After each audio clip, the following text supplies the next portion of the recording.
Welcome to Hurrdat Sports Live. Fly ball to deep right field. It is a towering shot, and it is gone! Off the front of the second deck. Kyle Schwarber's 54th home run of the year. And he crushed it. All the way to the backstop. Here comes Ravi. He scores. And the Yankees have tied the game at 2. A walk to Bellinger. Judge moves to second. It's a 2-2 game. Back up the middle of the base hit. Here comes Nico around third. He's in to score, and we're tied up. It's 7-7. It's in the air to left center field and deep. Going back, Marsh, and gone! Heriberto Hernandez turns around a Duran slider to tie it here in the ninth. That's a high drive to deep left field. Back goes McCarthy at the wall. It is gone. Teoscar Hernandez finds the seats, and the Dodgers strike first. Number 25 of the year for Teoscar. 1-0 in the second. Good morning. Welcome into Hurrdat Sports Live, presented by Centris Federal Credit Union. That's DB. I'm Ravi Lulla here at Hurrdat Sports Bar and Grill. What's up, DB? How we doing? Oh, we're doing all right. How are you? It's always a crapshoot with the volume. Yeah. Yeah, you never know. I just wait for you to say something, and I fix the volume. I guess we'll never know. Yeah, because the highlights are extremely loud. And one of them was from the 50s. Well, my only reference about that is maybe it'd be nice if we could go back there so the Dodgers would be a little bit better at what they're doing. But outside of that, I mean, it's a game and a half. I don't want to hear it. This is hectic. You've had a pretty good decade. It's fine. Why? Because we've won 2 World Series. Yeah. Well, one of them you guys don't want to count, really. Shortened season. I get a lot of hate for it. From who? I don't know. I think subliminally you. I'll be honest. I haven't thought about the Dodgers 2020 World Series. That's what makes it subliminal. Okay. Let's go ahead and get that out of the way. You start with me. It's too early. I don't think about it at all. Yeah. I'm definitely not hating for it. Not interested in the details or the facts, for that matter. Like the rest of the free world when they want to form opinions. Yeah, apparently. I think so. Therefore, it is. Well, what? No. It's about what I think. None of that else matters. By the way, with baseball, I mean, I know you. I love it. I think you like it. Mm-hmm. You got to be all in with the Dead Sox, and then you whined and crined and moaned, and I had to get you a ton of box of Kleenexes. I had to get you the ones with aloe so your skin didn't get all bothered from. Yeah, you don't get all dry. And lo and behold, I told you all year long, this is a good baseball team, and there they are, dab smack in the middle of it. And these races are incredible. I mean, good baseball. Oh man, I want you to go ahead and knock it off and say, you know what, these wild card races are sensational. Good wild card races for sure. I just want to make sure I understand something real quick here. Yeah, okay, let's up. I'd like a little clarification. So the guy who's won 2 World Series in the last 6 years. Yes. And who is everything but the Dodgers. Hold on. And is a game and a half up in their division and has a great roster year in and year out. It's an okay roster. Stop it. Kershaw's retiring. You didn't even send me flowers. No, I did not. I was going to wait until it was my coaching staff. Like, they checked on me at practice. I was going to wait till it was actually over. You know, it's regular season. You got a lot of time left. Is it over? I was at Bellevue West for the game on Friday, and they've got one of my favorite staff members that is a huge Dodgers fan. So it's like, I don't know, 71 minutes before kickoff. We're out because our buses got there, and we come through the back, and we're out here just chopping it up about the Dodgers. And he lifts up. He's got a Bellevue West T-shirt on, and he lifts up his T-shirt underneath, and who's he rocking? Kershaw, baby. So I just want to make sure real quick. So I saw him in Kansas City, too, for the Kansas City Dodgers game. So this franchise that you root for, that is, again, 2 World Series since 2020, and really good roster year in and year out, game and a half up, in their division. And you're telling me that I complain too much about my baseball team. I feel like you paraphrase really, really, really incorrectly. But what I'm saying is you whined all year that your team wasn't good, and they actually are. That's what I said. You're not trying to tell me that my team is good. Your team is good. They're okay. See, this is the problem. Well, you have a good team. They won the World Series literally last year. They're in first place again this year. They still have a very good roster. This is the disconnect here. When I say my team's okay, which is less good than your team, I'm whining and complaining. When I say your team is good and you say they're okay, you're like, they're okay. It's relative to what it's relative to their own benchmark. No, good is good. No, that's not true. Good is good. No, it's not. Tell that to Coach Rule. That's part of the problem. In baseball, you talk about a disconnect. Tell that to the fan base that was belly aching over losing to Michigan. Well, I thought it was good. Yeah, and Nebraska's good. It's good. Yes. It apparently they were not. They're not. Well, just because you can't see it, much like your Dodgers, doesn't mean it's not true. That's fine. You know, Lance hasn't talked to me since I got mad at him yesterday. That's fine. He'll be fine. I don't think he's mad. I think he just had probably a real job. Well, he got a big boy job. He's got his work cut out though. Ooh. He got a little cranky yesterday. Oh, LBZ? Yeah. Everybody was cranky yesterday. It was for what it was and what it's going to end up to be when the end of this season was. The 3 days post Michigan. Yeah. Everybody was unnecessarily cranky. Yeah, they really were. I don't understand it. Yes, indeed. It's disappointment. We've tried. I get it, but disappointment and discouragement don't have to be the same thing. Todd asked me what Avies I decided to put up every day. So I'm glad you asked, Todd. We got the squirrel again. So the squirrel is self-explanatory for how I think today's going to go. Okay. You look at the rundown. I look at what's going on in the news. Mm-hmm. I mean, we could go Gundy. We could go coaching hires. We could go Dabo Sweeney. We could go like what me, you, and Brett Ciancia talked about. I could go down the rabbit hole of baseball and the pennant chases, and whether you think hitting a guy in the face with a 99-mile-an-hour fastball, I think it bothered him. I would imagine. So when and I'm not going to get off on that sidetrack because that's what the squirrel is for. And Philip Simpson is up here because I think he's one of the guys that has his work cut out.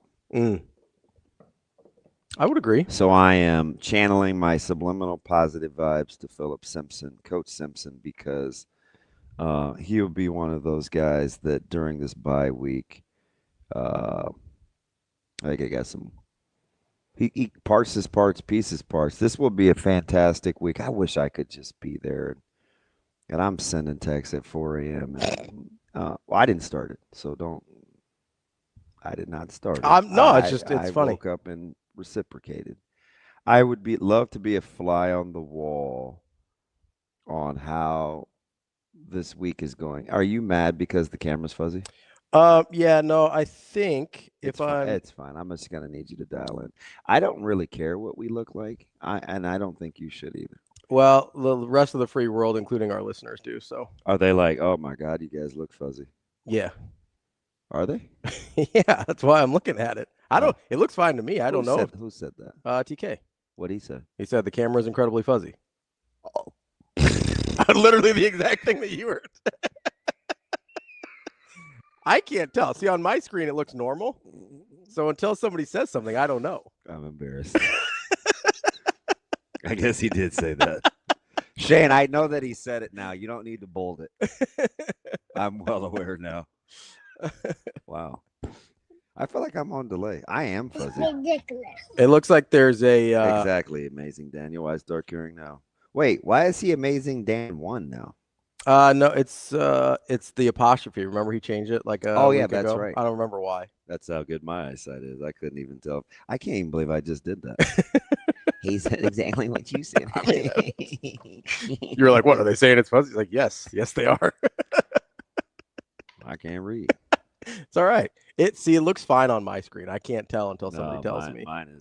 Mine is absolutely well. awful. What I figured out happened here is somebody didn't plug the wall back into the router, so that's always fun. I appreciate that when that happens. Yeah. Well, who was here? You're a big wrist slap guy. I don't know. Whose wrist can you slap? I'll do it as soon as I find out. You know, I don't have any problems with that. No,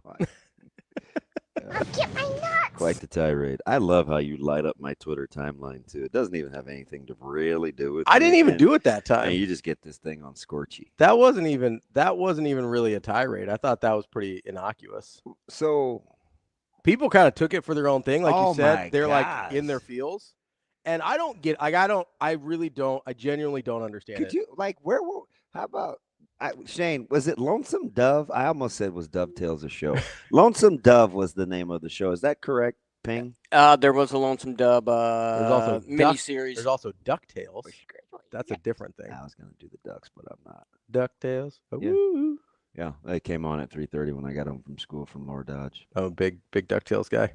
I was not rocking with DuckTales. All right, well. He said, "What's up, DB? You eat any salmonella shrimp lately?" I can't believe how you got everybody on this. What I do? No, yeah. You mean I'm not interested in salmonella. I don't even believe your name is Juan. So why am I even bothering? You don't think his name's Juan? No. Why not? Juan? That's a name. You know that, right? Well, I know a couple of Juans. I would say, don't you have a Juan that lives down the street from you? Wow. No. I thought you did. Since when do you confuse Lupe and Juan? Wow. I wonder what those two things have in common that I may have confused. It's the U. Not a lot of U's in names. Hey, Don Juan. Some of his boys and the fam went to the Big Red Brunch. Yeah. And I got to bring guests because I was emceeing it for the World Herald. And when he sent me the name, Shane, do you know what the name that Lupe sent in? What did he send in? He sent in Lupe Fiasco. Oh, wow. So I sent it to Severe, and he go to get to Andrew to put the names on the list, and he goes, "There's no way it's these guys' real names." And I go, "No, seriously, it is. No, it's actually Lupe Fiasco. Obviously, get him in." Big Lupe fan, actually. No, he's one of the cool. I'm telling you, man. Lupe's like that cool grandpa too. Yeah. Oh, is he older? Yeah. Oh, I didn't realize that. Yeah, I would guess. Now he's yoked, so I have to be careful here. I would guess Lupe is probably 66. He's the one that works at a school? No. Lupe has a Raiders tattoo. He has the 80-pound sand punching bag in his garage. Oh, nice. He has the meticulous yard. He told me about I don't have problems with crabgrass. You know what I do with crabgrass? I was like, well, damn, Lupe, why didn't you tell me sooner? Lupe helps me with my Christmas lights. Okay. He sounds a lot like me. A Raider tattoo, pretty ripped. No, Lupe would stomp a mud hole in you, Shane. I got the 80-pound bag in the garage. You're always a little. You barely weigh. I was gonna pounds. say you shouldn't have a heavy bag heavier than you are, Shane. You're always pretty careful with me because you don't know where to go. No, remember, and the grandbabies, like they'll ride their vehicles through the neighborhood, and their helmets have the mohawks. Oh, okay, yeah. Yeah, he can whistle, and they can stop. For some reason, I go, and they're like. For some reason, I was picturing Lupe as like my age. Lupe seems like a younger person name to me. I don't know. Lupe did not chastise me either when I smoked that bird in the garage. Yeah. He's like, "Oh man, you need to get that thing out of there. That's a hummingbird. That'll ruin your wood." So it amped up my intensity. I went full-fledged serial killer mode. Although I think Lupe was mad at me one time. I was having a real bad stretch. So it's during the 4th of July, and I was super crabby, and I think he wanted me to like come out on the corner for the 4th of July, and I was like, nah. I don't think I elaborated. I was just like, nah, I'm good. Nah. So like 2 months later, like this was just like a month ago. He goes, hey man, why didn't you come out for the 4th? I was like, damn, that was 2 months ago, man. Sitting on it. Yeah, like Am Banks. That's a song you wouldn't reference it. Nope. So he's on delay too. He used to sing a song called "Sitting on Something Fat." It was him and Too Short. No, yeah. I think he was just meaning to help me with that. Lupe put up our Christmas lights in about 4 minutes. Yeah. Yeah, he does not mess around. He's very good with his hands. And you couldn't go out and hang out with the man on 4th of July? back to baseball. See, that's why Rocky is up here. I see. The squirrel. Oh, I thought you meant because the Colorado Rockies with their minus 404 run differential. Wow. That's the real number. I don't think Juan is going to make it very long in the stream, Shane.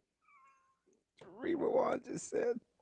I'm going to go ahead and guess Juan isn't his real name. Maybe it is. Maybe that's why he wants to show you his ID. What? That's not like. You're like, hey, it's my government name. See, it's Juan. That's what. Oh, okay. That's what I meant. Like, okay. Like, hey, my name actually is Juan. See, it's not my government. All right. No. Will you help me with my Christmas lights? Maybe. Apparently. All right. Apparently, Todd had bacon for the first time in 5 years. What in the world? What's wrong with him? I don't know, man. Todd, why are you just now eating bacon? Were you on some? You believe in what the doctors were telling you about eating pork? What?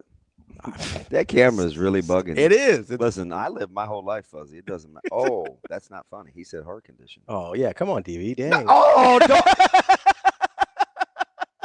I see. I already know what you're on today. Because you have horrible day after day of making people mad, you're going to pile on me now. Oh, I don't think I made anybody mad yesterday. They made themselves mad. Hey, 10-2. Yeah, 10-2. Boy, hey, Shay found out 10. what it was like to get on our show and I know. say something Innocuous that people were mad about no matter what. Wow.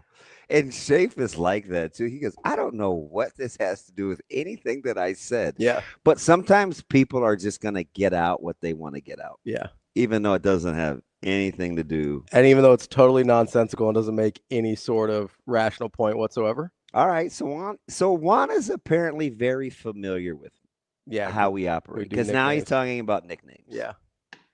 Juan, I got to get a sense of your personality before I give you a nickname.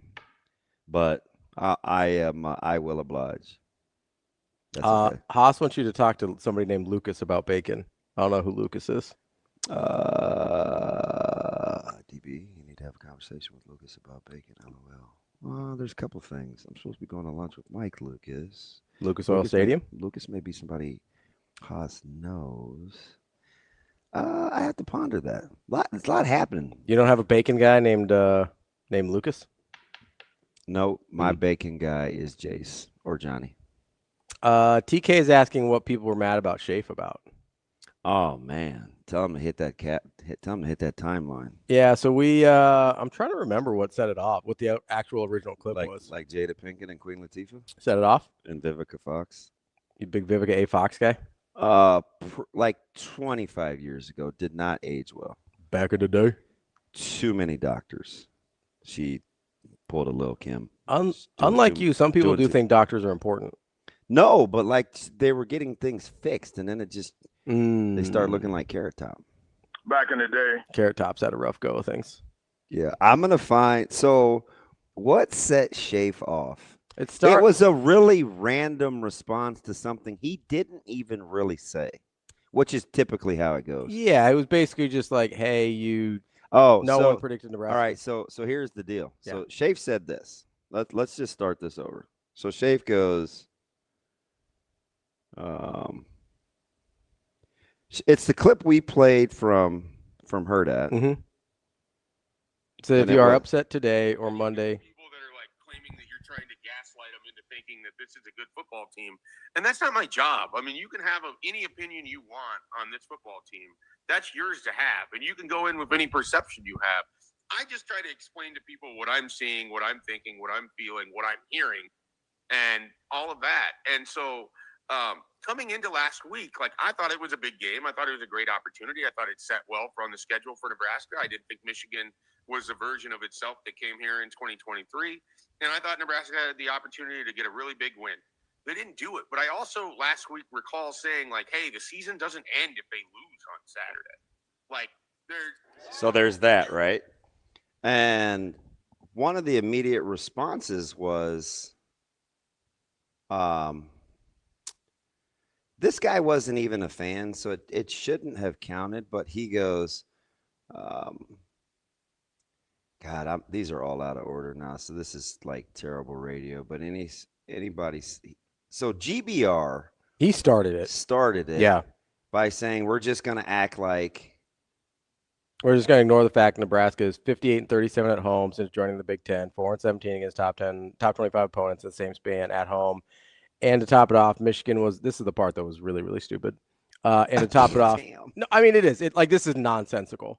And to top it off, Michigan was only at 30 to 40% strength, and Nebraska still couldn't handle them at home. God, we love losing. And my response to him was, that's a heck of a summation. Yes. And because he took that, he just wanted to get that off his chest. Yeah. Had nothing to do with whether it was accurate or not. Had nothing to do with the game. I was just messing with it. Yes. Which you do a lot.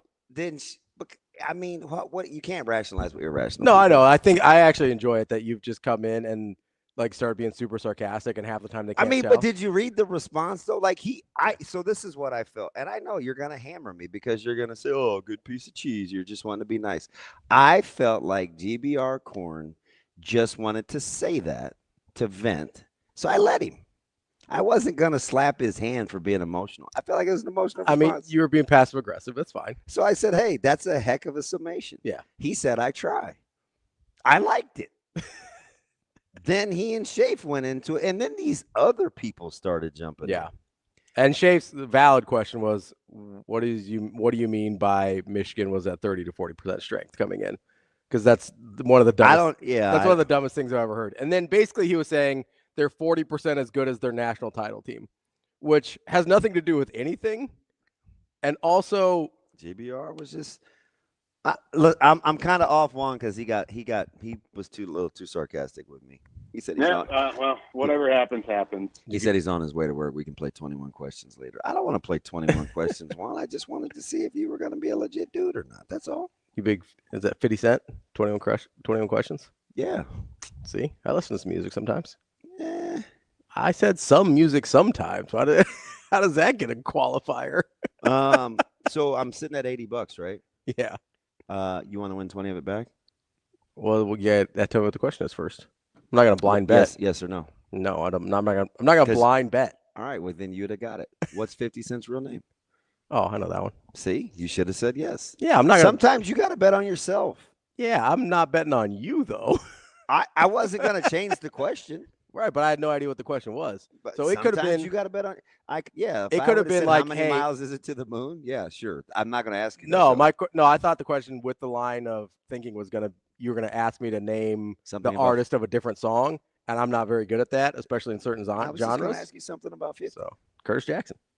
No, you said you didn't want. No, that's fine. I'm sure that's what the name is. I need a game to pick for Vers and I to wager on too. Ooh. We're 1-1. There's some good ones this week. We are 1-1. A lot of good ones this week. I know, but sometimes he likes randoms.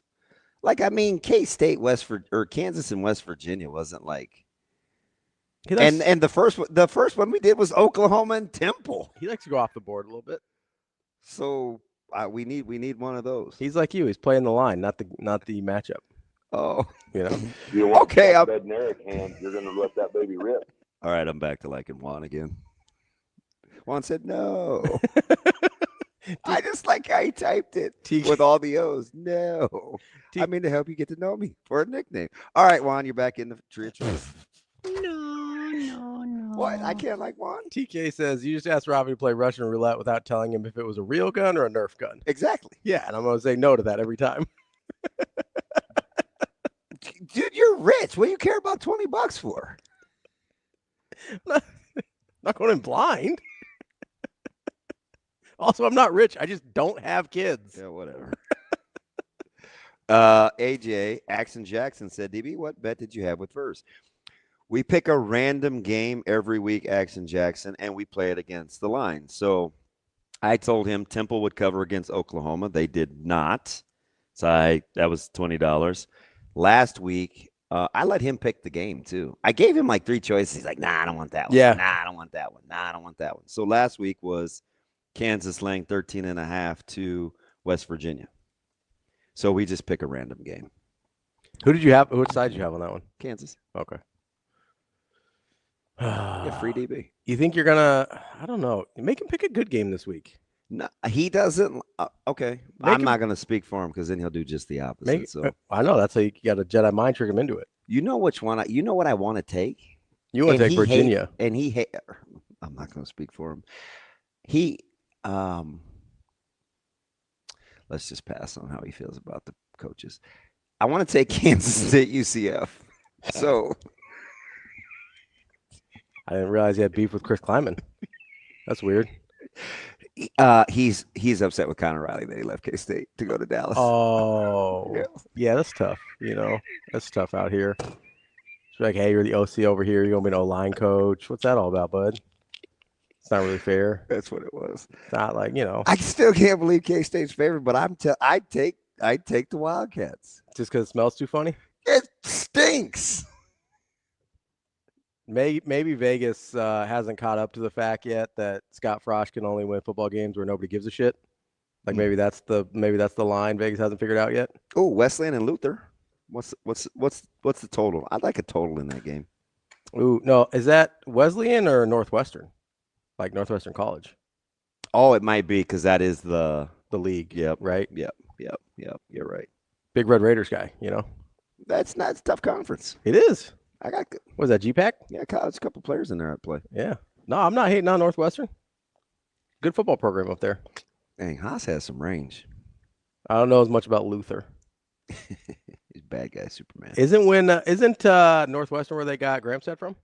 Yep. Yeah. See, there you go. Jay Land. Big Orange City, Iowa guy. Well, have you been to Orange City? Yeah. One of my sisters went to college at Northwestern. What a small. So I'm like, small. I've been up there a bunch. world. I'm very familiar with Northwestern. So who's in peril? They have a big tulip festival. Pardon? That they're like super into their tulips, like the flower tulips. I didn't think you were talking about lips. I know what you're talking about. Like you're looking at me like I just spoke. Because it's random and you're telling me like I have a 70 IQ.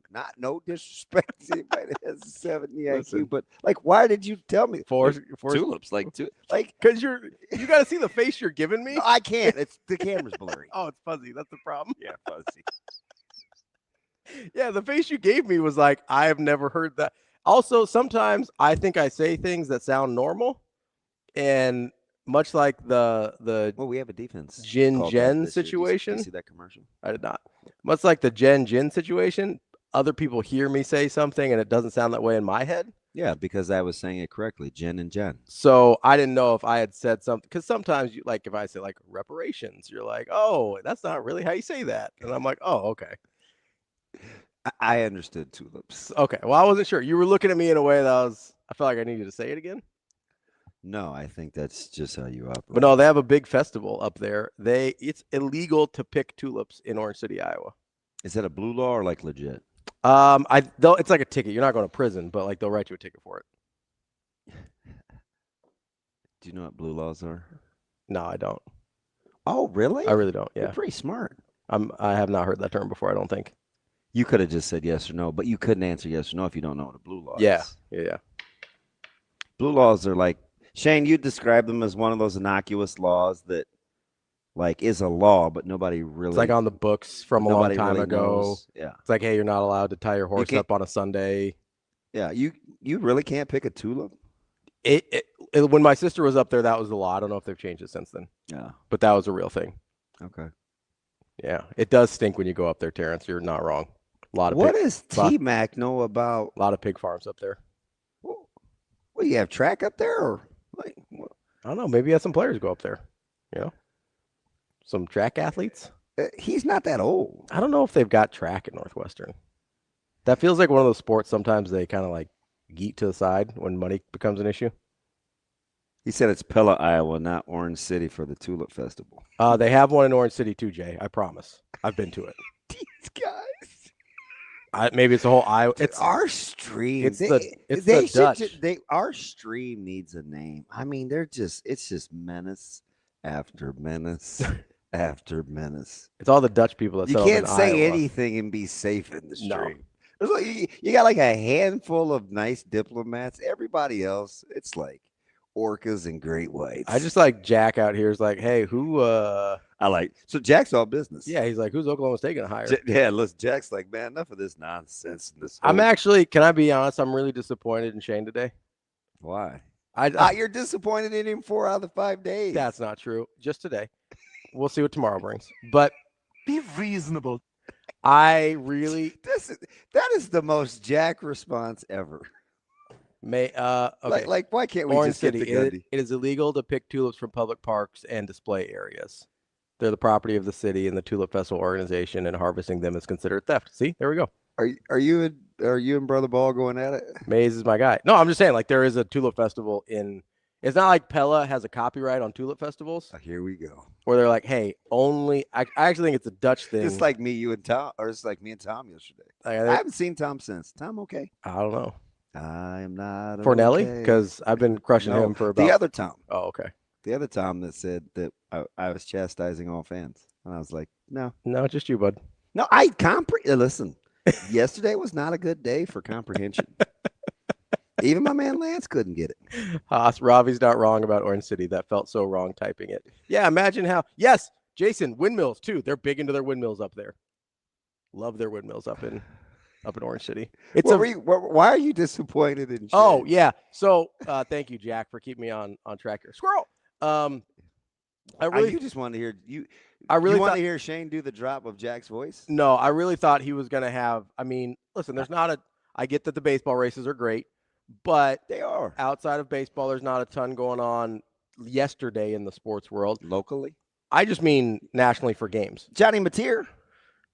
Yeah, there was. I don't think there was. Who drafted Mateer? Probably a call on that one. Who had Mateer? I don't know. Rico, can you look up who had Mateer? I was just going to say that I was really disappointed we didn't have Mike Gundy drops in the open. Yeah. It felt like there was an opportunity there for. I'm a man. See? I'm 40. And he's got him right there, and he didn't even put him in the open. I'm a Donkey Kong guy. So my man said it's like arguing with your spouse. You're the man and you're right, but even though you're right, you're wrong. I'm like, you don't want your job. Come after me. So that's what I was saying about, like, you legitimately want out. Yeah. Like, what are you doing? Yeah. And I am a vacuum and full, and I am a bathroom clean and full. Like, well, you can. I mean, you can say anything. Yeah. How can you not? Except acetaminophen, but anything else you can say.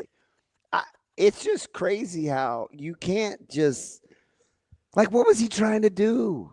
And I asked Brett. And I don't know where I thought that was going because Brett, we're just capping games and talking college football. But I was like, who's having a worse week of pressers, Sweeney or Gundy? So that's what I was going to say. And we kind of got sidetracked on, which I know is shocking. But when we were talking to Brett, once you kind of get to the point that Dabo got to this week, you generally that's over. You can't.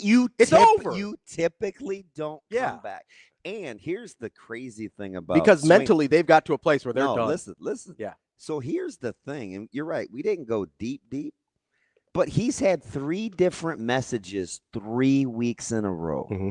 He was on the offensive, will bounce back. Yep.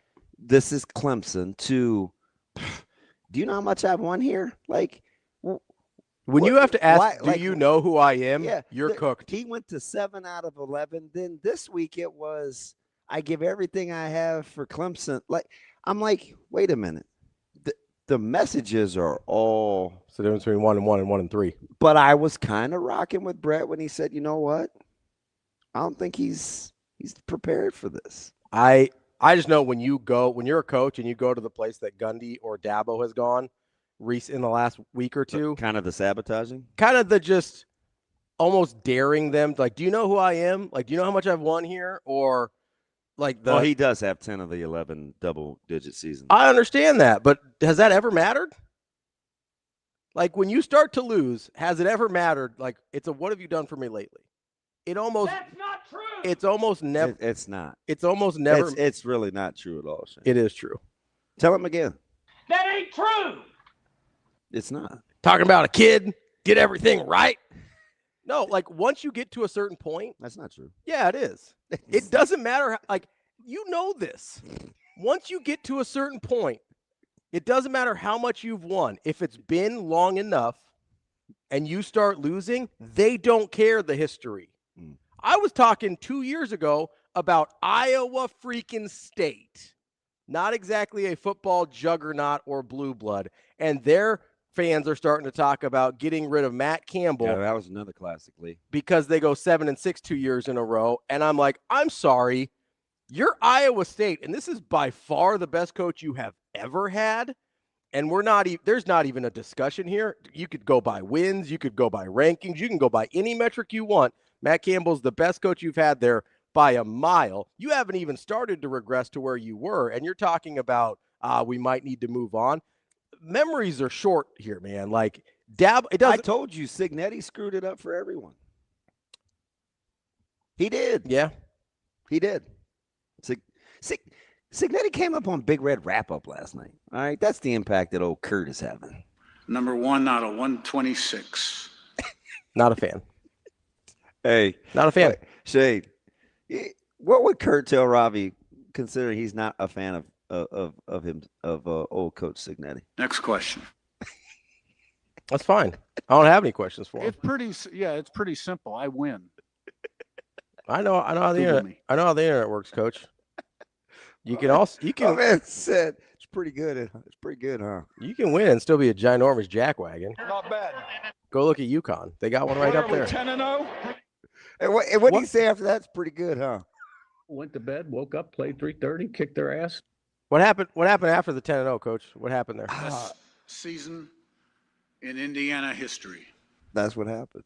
That's terrific. That's how many people in the last 2 weeks have Googled or researched Kurt Cignetti's buyout from the newly signed deal? Oh, I bet a lot. Hundreds. Florida's Googling. Clemson's Googling. Googling. It's pretty simple. Oklahoma State, probably not Googling. Oh, shoot. Although now Nebraska fans, with the offense that I was told wasn't that good, are now worried that Dana Holgerson's leaving for Oklahoma State. So I'm not particularly worried about that. You can't help yourself. I really cannot. I'm not too worried about it. I get the sense that Dana doesn't really want to be a head ball coach anymore. That's the sense I get. Also, I think maybe we invest too much in him coaching there for like 3 seasons 15 years ago, but maybe, I don't know. Anytime there's a connection to anybody, we're like, hey. Haas, I'm not one of those guys that hates Cignetti. I think Ravi doesn't like Cignetti because we had only seen Cignetti for 4 minutes. Nobody was at Lucas Oil. Mm-hmm. And Ravi feels like trash. And I come over and I said, you have got to come hear this guy. He's not even on the panel yet. He's having side discussions. It's 9 a.m. And I was captivated. I went over to Adam Rittenberg because there were only 2 guys over there. Yeah. And how many people were at Lucas Oil at that time? Maybe like 10 in the whole place. Okay. And Cignetti, it's early. It's early, man. Because our show had just ended, and I think Indiana was the first up. And he wasn't this up. Was actually, remember, during the show. I got up during the break. Oh, yeah. So he's over there talking to Adam Rittenberg, and I go, but was I hearing all that right? So that had my attention. Mm-hmm. Then he takes the podium, and I was like, oh, my God, this dude's going to steal the show. And I kept waiting for somebody else to top him, and I was like, nope. Yeah. So then what I do, I came back talking about Kurt Cignetti. I thought Deshaun Foster did his best to remind us that, Best season that UCLA is in Los Angeles. That was helpful. Yeah, I feel like he topped him for different reasons. Yeah, I said this to, I don't know if it was a question through Big Red Wrap Up or Severe, or somebody asked me what it is about Cignetti, and it's his confidence. He only surrounds himself with people that think the same way he does. Mm-hmm. And if you don't think the same way he does, he makes you think the same way he does. They play with a supreme amount of confidence. They do. And he's a good coach, and I'm not going to, he's done an incredible job. I just still don't like him. Yeah. What are you going to do? Just because he's good at his job. When Hulkamania runs wild on you. No. Number 1 out of 126. I told you how he looked at me when I walked in the wrong room in Vegas. I was just going to grab a sandwich, and it was like the hospitality suite. And there's only 3 people in there, and it's all Indiana guys. And my man's getting ready to take a bite of the sandwich, and he's like, who you with? Gotta go. Yeah. Like, who you with? You're so petty. It did force me to read the sign. I was like, oh, shoot, where's Coach Rowe? And I need him. I could walk in with him because it says in entourage. Can I be part of the entourage? What are we, 10-0? Head coaches and main support staff was who was supposed to be in that room. Should have been like, oh, sorry, I came in here to Google you. No, he did. I wouldn't want the job at Stillwater, to be honest. No, I don't think it's a very good job. I don't know if it is or isn't. I just know too much of that job is about one person. You always have to be very, very leery of those jobs. Yeah, I also just think it is. I mean, Indiana still hasn't recovered. When one job is singularly attached to one person, you have to be very, very careful. I agree.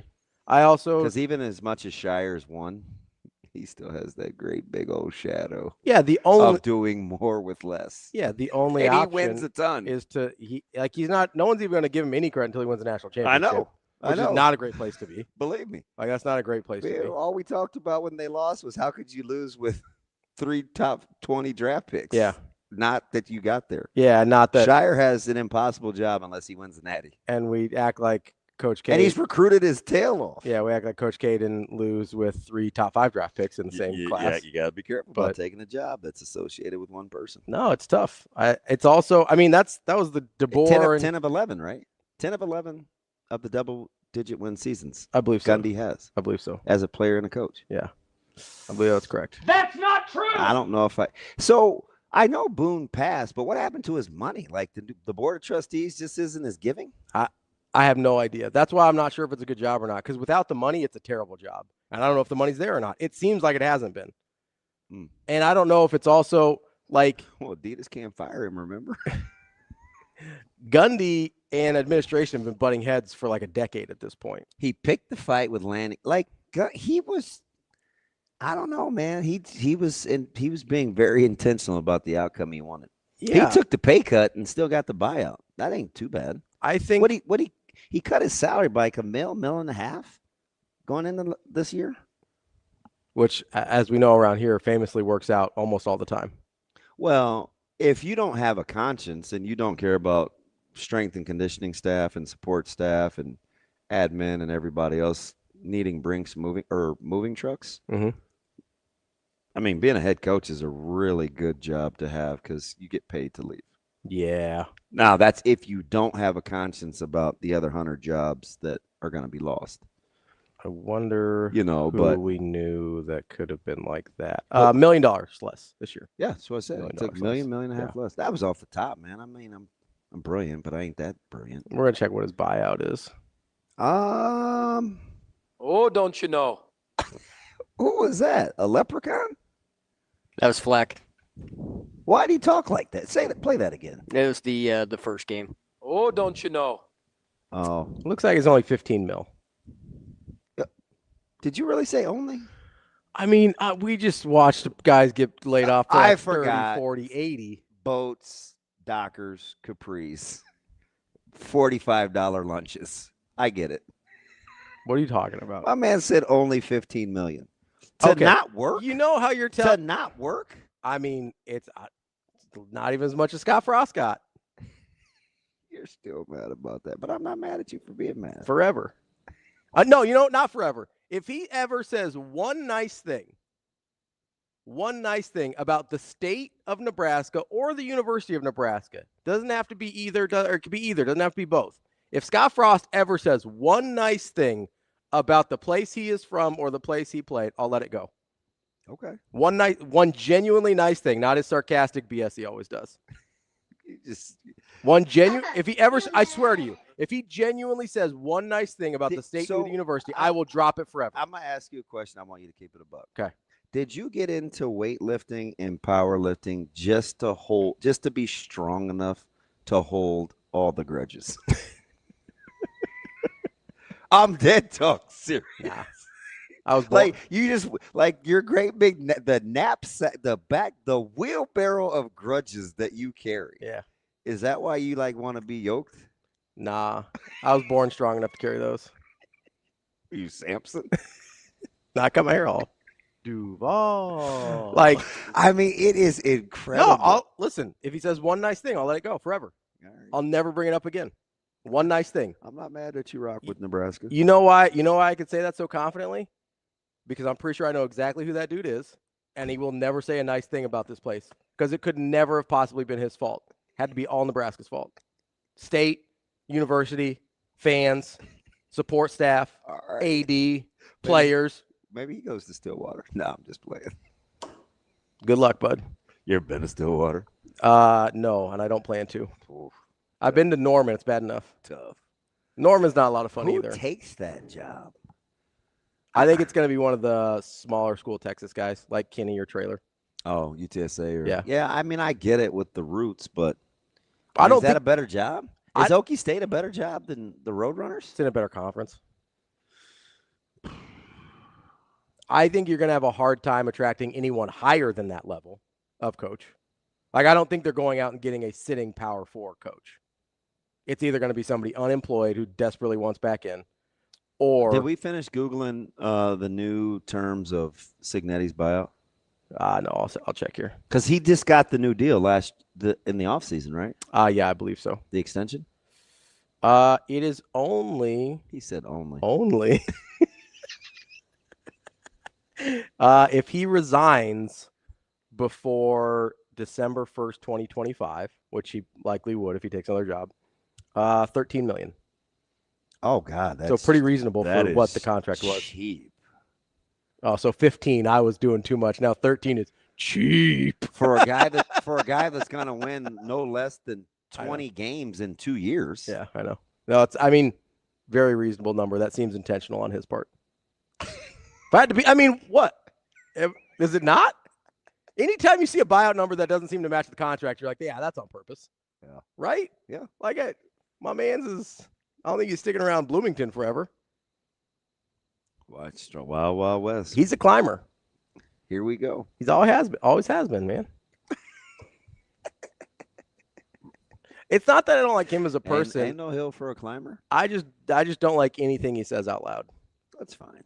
I keep telling you about guys like that. It doesn't matter what we think. It's only the people that he's talking to. That's fine. So what does it matter if I hold a grudge? Doesn't bother him at all. Oh man, keep lifting. Just put it in my backpack. Keep actually, I'm not even holding a grudge on Cignetti yet. I'm going to wait until Scott Frost allows me to let go of his by saying one nice thing about Nebraska. Then I'll throw that one out. I'll put Cignetti in. What does Hurley have to do? Oh, he's in there forever. What about Dion? See, Dion's like, I'm not even sure Dion's in there anymore. Like, I don't love him, but I don't know. Church chat lady moment, isn't that special?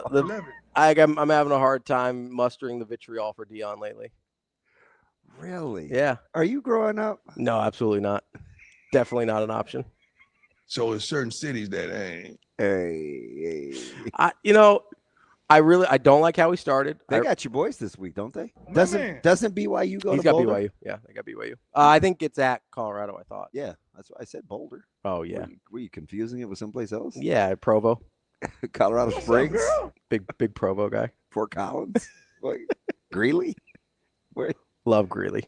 That Aurora. Greeley has Colorado. There's college in Greeley. They're blue and gold. I can see them in my head. I can see them in my head. Greeley, Colorado. We're going to find out. Come on, man. My brother went there. They party a ton. Northern Colorado? Yeah. There you go. Are they blue and gold? Well, I don't know. It's fine. I tested your old Google schools. It's fine.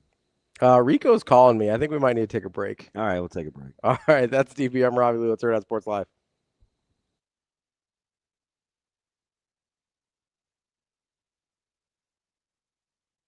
Back to busy means Chevy savings this September at Edwards GMC. Lease the 2025 Chevrolet Silverado LT Crew Cab 4x4 starting at just $579 a month with $0 down. Power, style, and big savings at Edwards. Or step into the 2026 Chevrolet Equinox LT all-wheel drive, lease starting at $359 a month with just $1,000 due at second.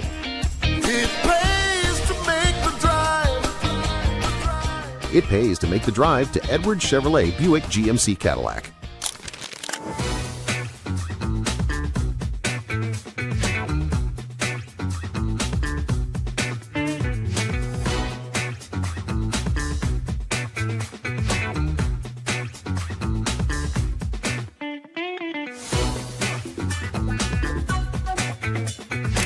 We asked fans to say something nice about each other. Let's see what everybody has to say.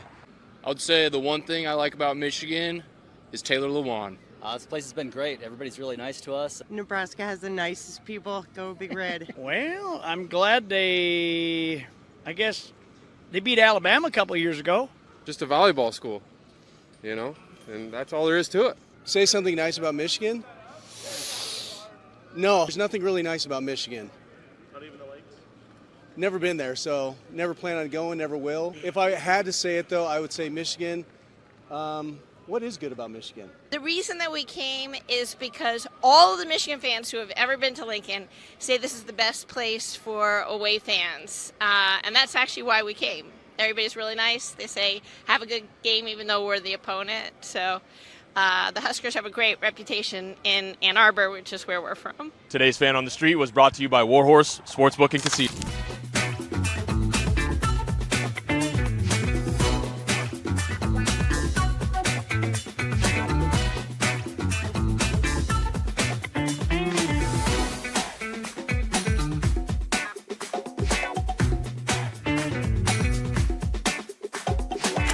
Welcome back to a special edition here of Hurrdat Sports Live. I'm here with Alexis Boulos, the general manager of Union Omaha. Alexis, how are you today? I'm doing great. How are you? I'm doing pretty good. I'm excited to talk to you. We've got heading towards the home stretch of your season here.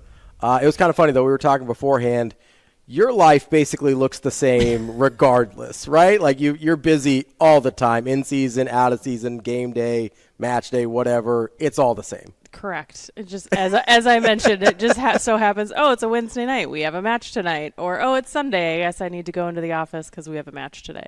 Yeah, so it's been a busy season for you guys. Very busy. Lots going on. You had a manager change mid-season. You bring on Jamie Henderson, who we talked to a couple weeks ago, as your first ever scouting director, right? Sporting director. Sporting director. Yep. I forget some of the soccer titles. I know. Well, he was a scout. He was a scout in Atlanta. That's right. I get it. Yep.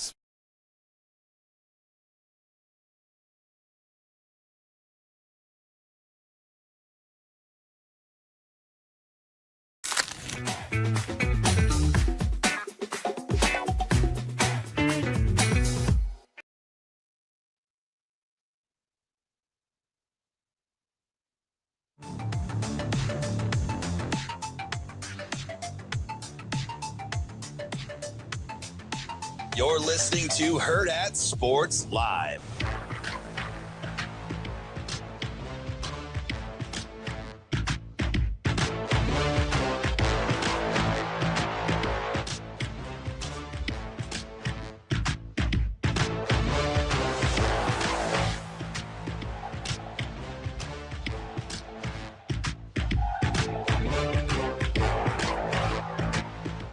Welcome back, Hurrdat Sports Live, presented by Centris Federal Credit Union. That's DB. I'm Ravi Lulla here at Hurrdat Sports Bar and Grill, reminding you, if you're on the roads this morning, keep those eyes up and those phones down. Don't get distracted. You've got one job as a driver, that is to drive. Don't get distracted. This message from the NDOT Highway Safety Office. We got people talking about buyouts in the chat here. Can we go back to being fuzzy? Apparently, Fickell's is enormous. Yeah, it's north of 40, right? And that's at first. I could be off. I should. Todd said 80% of his annual salary of what's left. So, I think it's north of 40. So by the season's end, looks like 31.5. That's a lot. Who's cutting that check? Are they still trying to find the Asian billionaire? Yeah, I think so. You hear that? Hey, Barstool Big Cat is going to try and get in touch with the Asian billionaire so they can get more money. Yeah, I just like how somebody was like, you don't think that anybody at Wisconsin before like, hey, we should try and get money from our billionaire alum? Were you not here in 07? Were you not here in 07? No, I was. You remember the popular rhetoric? Yeah. Why can't we just call Buffett? Can we get Warren involved? Oh my God. Warren has a lot of money. I'm like, what are we doing? Can you just buy him out? Don't matter to me. What up, Shador? I think Mitch said, and we're going to talk to Mitch today at 9. Is Mitch today? I think so. We got Mitch today, right, Shane? That is correct.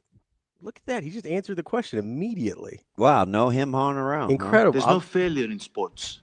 I like that he's started to figure it out after he missed on Gundy this morning. Why it's don't question. It's not me, sadly. Why you're not selling enough eggs? Yeah, I don't know that. I believe his last name Once is. upon a time, people were stealing eggs. I think his last name is Huang. Is the Wisconsin billionaire? I don't think he made his billion selling eggs. Huh. Someone has, I'm sure. Amazing Daniel says Warren Buffett famously casual with his cash. Yep. This dude has been on a cynical tirade for like 2 weeks, more so than not. I was gonna say for like more than 40 normal. years. No, more than no. I don't know what D is on. He is upped his game. I mean, everything gets snark now. It's not like me. Yesterday was like opposite. That you could have said anything, and he was going to say something to the contrary. That's all of my experiences with Amazing Daniel. But a lot of times, I got to be careful. Gotta be careful. More times than not, yeah, I can see his point. I'm not going to say he's right. Feel like I need to brush. Yeah, they say Buffett donates roughly $5 billion, annually. That's fine. None of it's coming to Nebraska, as far as I know. Oh, so Shane, you might want to talk to Bill, Chris, the Brain Trust. I've been asked to be replaced by our caller from Alliance yesterday. Apparently, he stole the show. He was a good caller. No, he was very smart. He was. It was measured, reasonable, good questions. I liked it. Was that Mike? I can't remember. No, it wasn't. I think Mike. Was it Derek? Yeah, Derek. Okay. Yeah, I remember. I was like, it was a good call. Well, do you know how I remember his name? How? Not because of not just because of the call. When somebody said that on social media, I was going to get a T-shirt that said #Derek. Nobody would know what it meant, but us and the 4 listeners. But like #Derek, just Derek. He gave me pause. Yeah, it was a good call. Yeah, it's fine. Better than apostrophe L Daniel. He doesn't call. He has. Yeah. We should have just one big. You know what we should do? What's that? We should have one big breakfast blowout for SC. So I was trying just one big one, great big party. And what we do is we make a line of merch, and it's all black. Okay. And it has everybody's kind of one-liners. We should do it on the back. No, I'm serious. We should do it on the back like tour dates on a concert thing. Oh, so, yeah. So you just have like Amazing Daniel, and it'll be whatever. Yeah. Snarky AF, and then it'll be Jack, House of Ill Repute. Yeah. No, I'm serious. That's funny. Like Asian Wyatt, Tough Hang, and just like the dates, all black T-shirts since it's blackout weekend. Yeah. We eat, say a little grace, break a little bread, have a little party, and we just go out and whoop SC. That's what we should do. Well, I'll even put up with it. All the people here. We gotta be careful. Will you wear the shirt? I'll wear. I was gonna say whatever. Yes, I'll say that's not true. You will not wear whatever. Yeah, I'll wear the shirt though. We need to make it long sleeve for you. Preferably. Okay, we'll see what we can do. We got apparel, guys. They can do what they want. You know what I mean? You and your House of Ill Repute. It's not my house. It's Jack's. Coming up next, we got Brian Christopherson, Husker 24/7. Apparently the video works now. I don't know. That's unfortunate. Am I not fuzzy anymore? Well, head might be a little fuzzy still, but wow. Can we go back to being frozen? He wants to go back to standard definition. I used to try to sabotage that. There's got to be a way. Oh, that's why I took that power away from you, bud. Damn it. Well, we got Brian Christopherson next.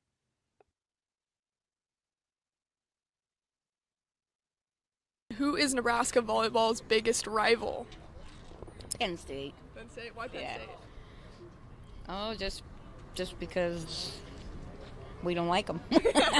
I would have to say Nebraska's biggest rival is Penn State, because back in the day when they had the great players and Coach Russ Rose, and Penn State has always been Nebraska's Achilles heel, and as far as like opponents. Probably Penn State or Wisconsin. Yeah. Why do you think Penn State? Because they beat us last year in the Final Four. Yeah, you got to get them back this year. Yep. Why? Right now, Wisconsin, Penn State. I'd say Penn State. Penn State? Yeah. Penn State or Wisconsin. You know, in the past few years, I would have said Wisconsin, but after last season, I think we kind of own Wisconsin now. So now I would say Penn State. And, we fell short against them last year, and that game coming up at home later this year, that is going to be absolutely electric, and I really hope that they can get the blackout to work.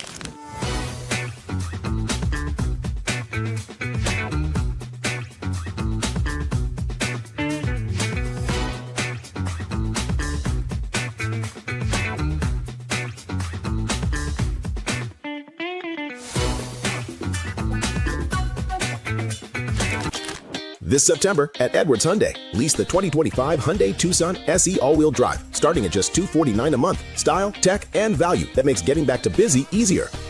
Or upgrade to luxury SUV comfort with the 2025 Hyundai Santa Fe Calligraphy. Take $7,000 off MSRP on every remaining model in stock. Big savings, but only while they last. Back to busy means more Hyundai savings this September at Edwards.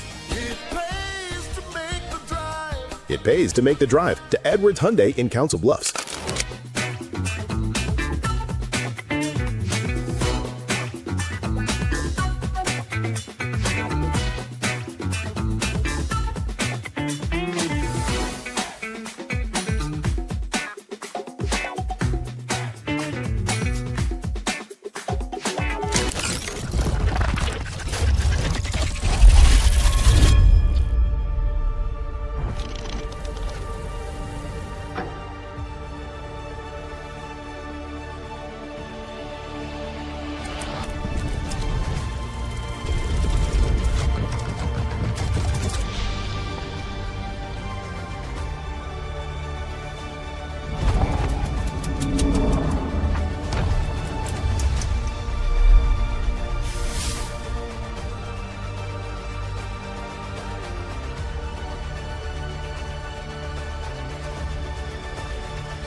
You're listening to Hurrdat Sports Live. Here is Husker 24/7 senior writer, Brian Christopherson. Yeah, you got guys walking into Ace Hardware without their shirts on. Brian Christopherson. We got a pretty good sewing circle in this state. Brian Christopherson. To me, it's like crunch time, baby. Here is Brian Christopherson.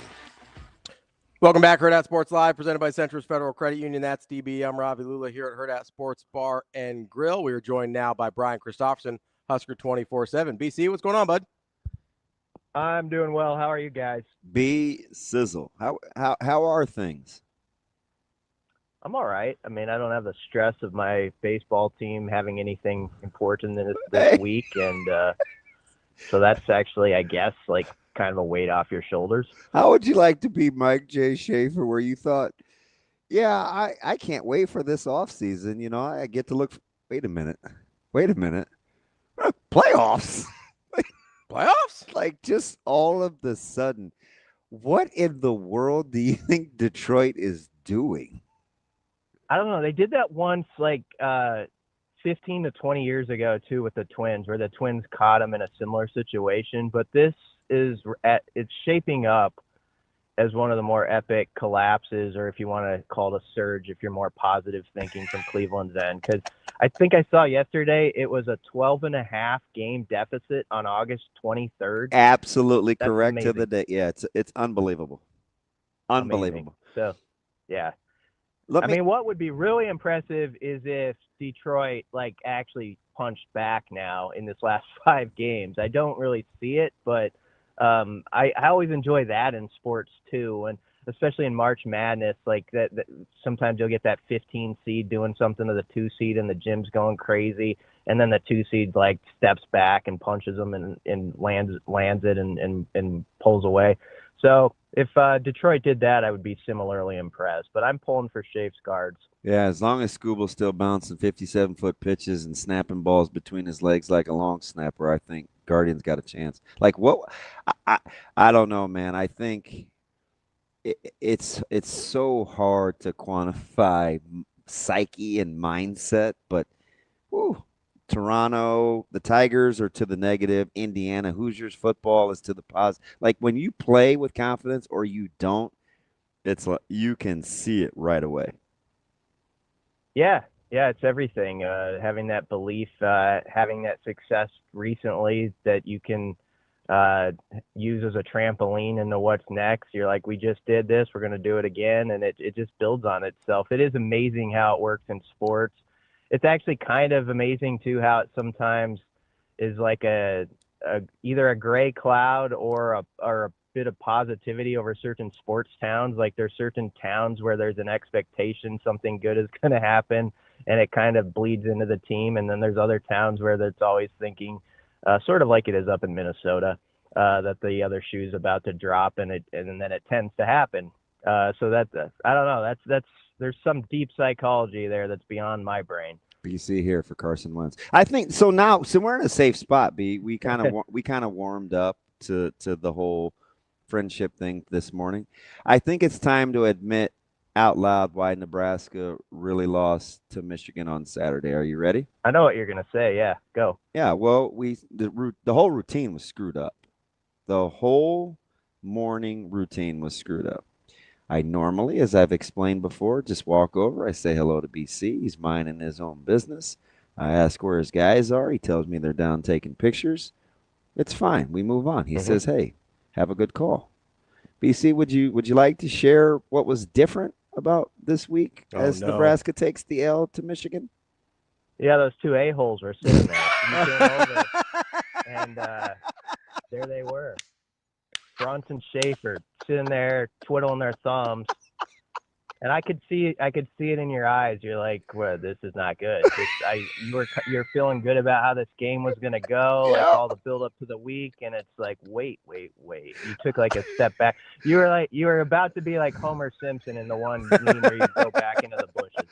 And I go, "What are you guys doing here?" And Schaefer like looks at me like I told him he was ugly or something. He's like, "I can't have this seat." Like, what are you guys doing here? You're not supposed to be here. And so I just wanted people to know what really happened with that game. The whole routine was shook. It's Husker 24/7's fault that we lost. It is Michigan. Absolutely Schaefer and Brunson's fault. Well, BC was trying. We were trying to replicate the whole mojo, and it was just off. I tried to. I threw you a have a good call at the very end, but you were already like around the corner.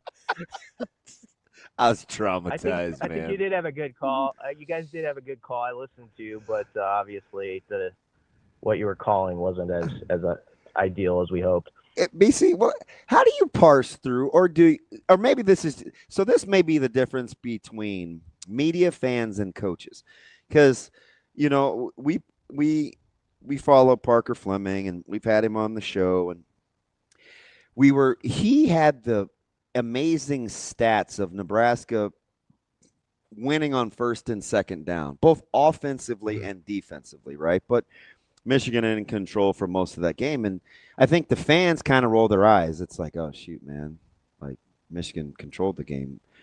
Poggi said that they dominated us physically, and then coaches have to coach, and they're going to say, guys, the average yards to make on third down, we were poor in the second half. They were poor. They converted. We didn't. We got to get better. We can't throw the baby out with the bathwater. Media's got to parse through it all to kind of not come across as a bunch of Homer Simpsons, but still be informative. Is the truth somewhere in the middle and how this game definitely shook out as you look at it?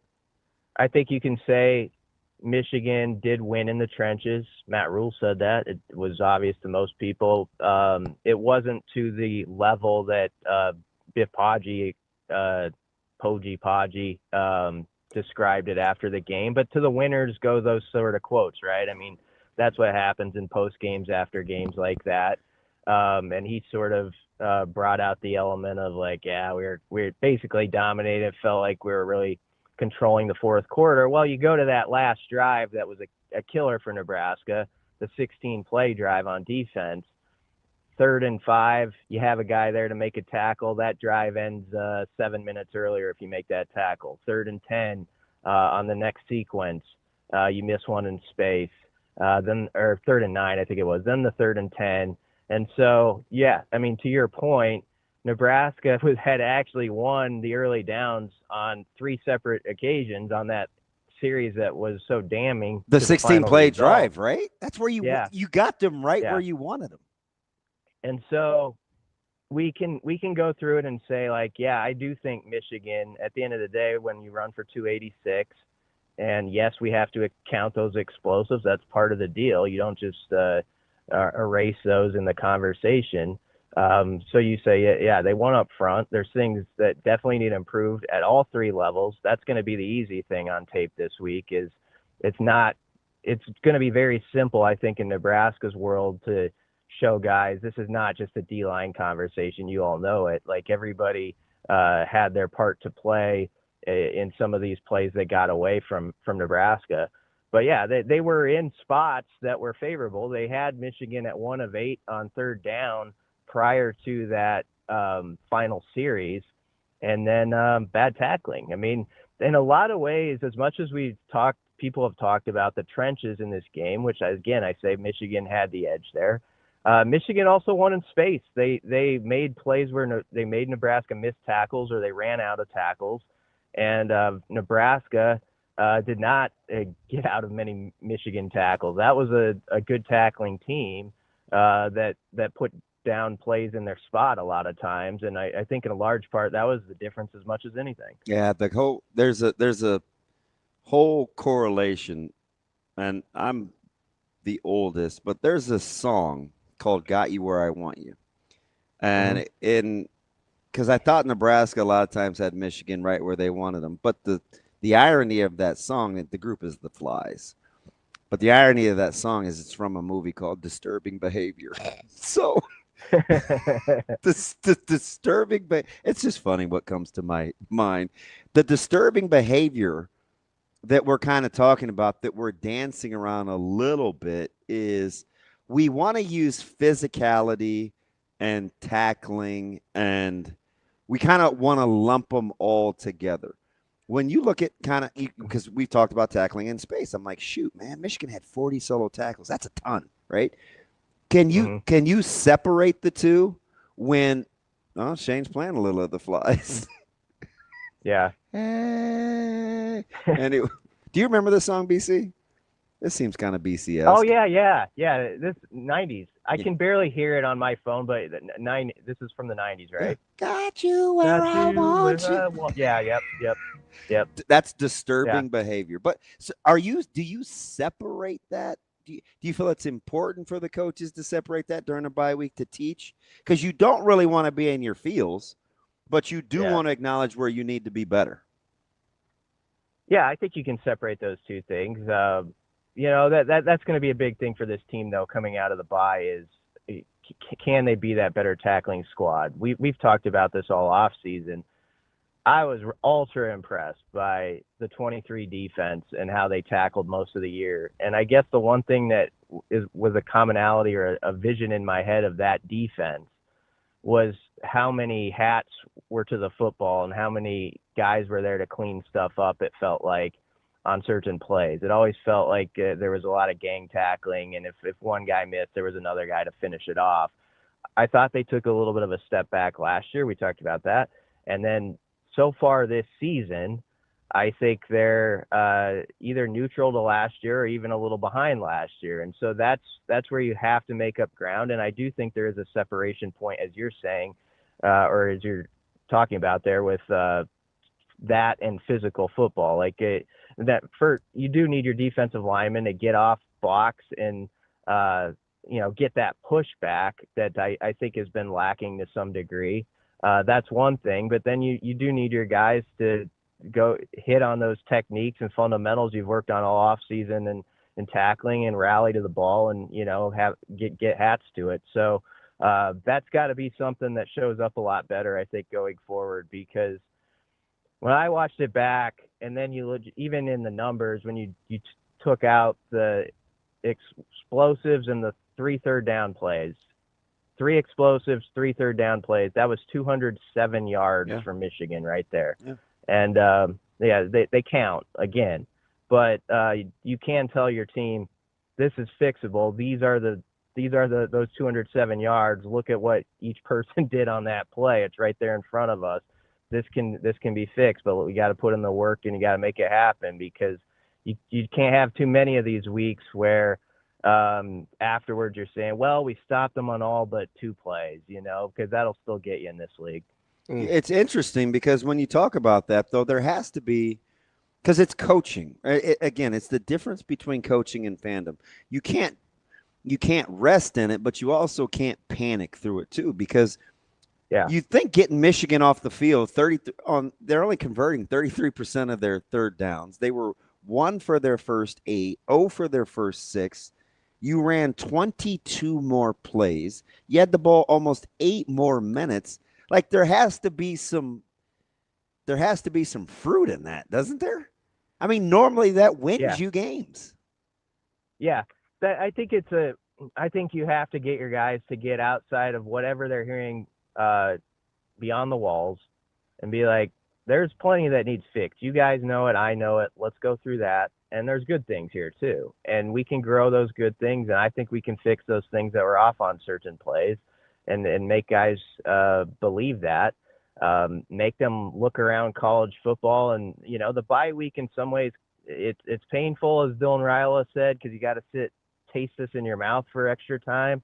It'll also be a little useful on Saturday because there's going to be some teams that are good teams that lose games Saturday. And you're going to see like, okay, their season's not done. Our season's not done. Let's go, So all those things I think are part of that mental process you're working through after a game that you really wanted. Everybody really wanted around here. They know what it would have meant.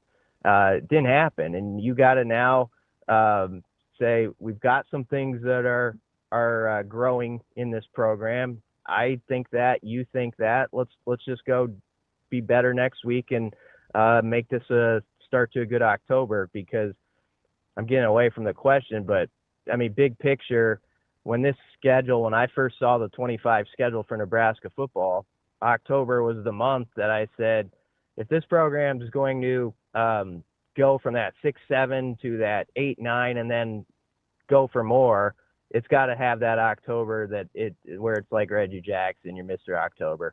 I mean, Minnesota, Maryland, Michigan State, Northwestern, here you go. I mean, that you got to get to at least the upper middle of this league, and this is a month where you have that chance to do it.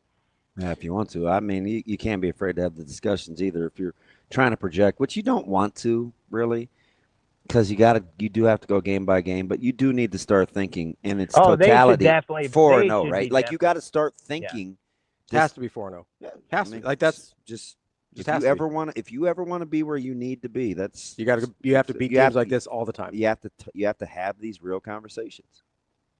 Yeah, I don't want to say like they should get in all and like you got to get 4-0 that in the meeting today, but that big yeah, we got to get better the week we're not playing Michigan State is where you got to start. I get it. Yeah, one at a time. But yeah, this is a month that I thought from the get-go was going to be important to Husker football, and it remains the same as it was, regardless of what the Michigan outcome was going to be. So it's going to be really interesting to see how they respond now. BC, I'm curious, and because I don't want to just assume that whatever's happening in my mentions is what's happening with the entire fan base, because I understand that could be skewed. What's the tone been like kind of over on your guys' site with what the coming off the loss? Because if the way we talk about it here and the way we've talked about it today, it seems like, there's fixable things. There's some stats that would lead you to believe Nebraska was winning this game. There's other stats you're like, yeah, I can see how they lost. But the narrative, the fan reaction around it seems like they would have lost this game by 20, 30 points. Is that what's happening on your message board too, or am I just in a particularly toxic corner of the internet? No, I think there's some of that going on the board.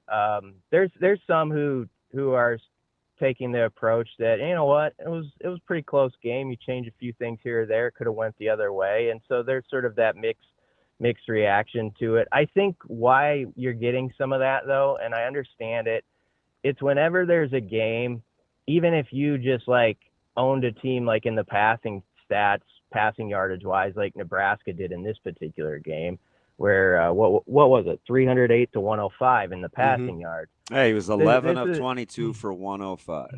Yeah, this always is it always, like after a loss, people gravitate, and I understand it, I'm not knocking it, toward the rushing stats. And they do. I mean, it's just, especially in the Big Ten, especially in this part of the world where we all know what running the football was for decades.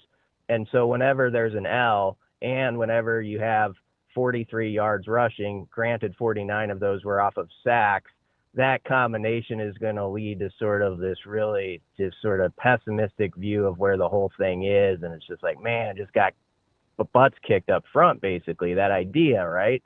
And so I think that's sort of what is attached to some of those thoughts. And I'm not going to tell those people to not think that. This team's got to go prove it now. And this is a fan base that stayed very loyal to this program through tough times. And they're just dying for that breakthrough moment. And a game like Saturday where the CBS cameras are there and you're winning and you're rushing the field and stuff like that. And so I get it, but within the walls, you got to get out beyond that and just let the tape tell you where you're at, good and bad, and in the middle on some things. And they are in the middle on some things. BC, so Nebraska, be curious to get the statistical data, and I know they're working on it now with good plays versus bad plays and results. But anecdotally, third and fourth and shorts have been a little bit of a bugaboo for this football team, especially as the field gets condensed.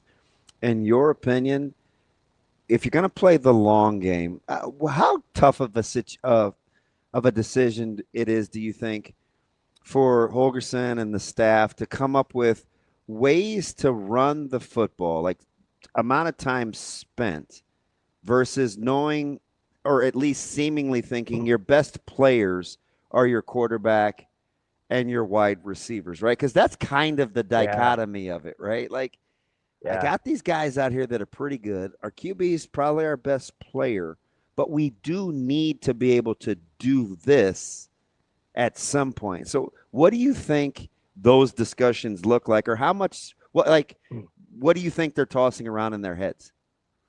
Yeah, geez, that's a good question. That's got to be one of the toughest assignments of the week is, there's a certain thing like that where you have to get better in this league to win like you want to.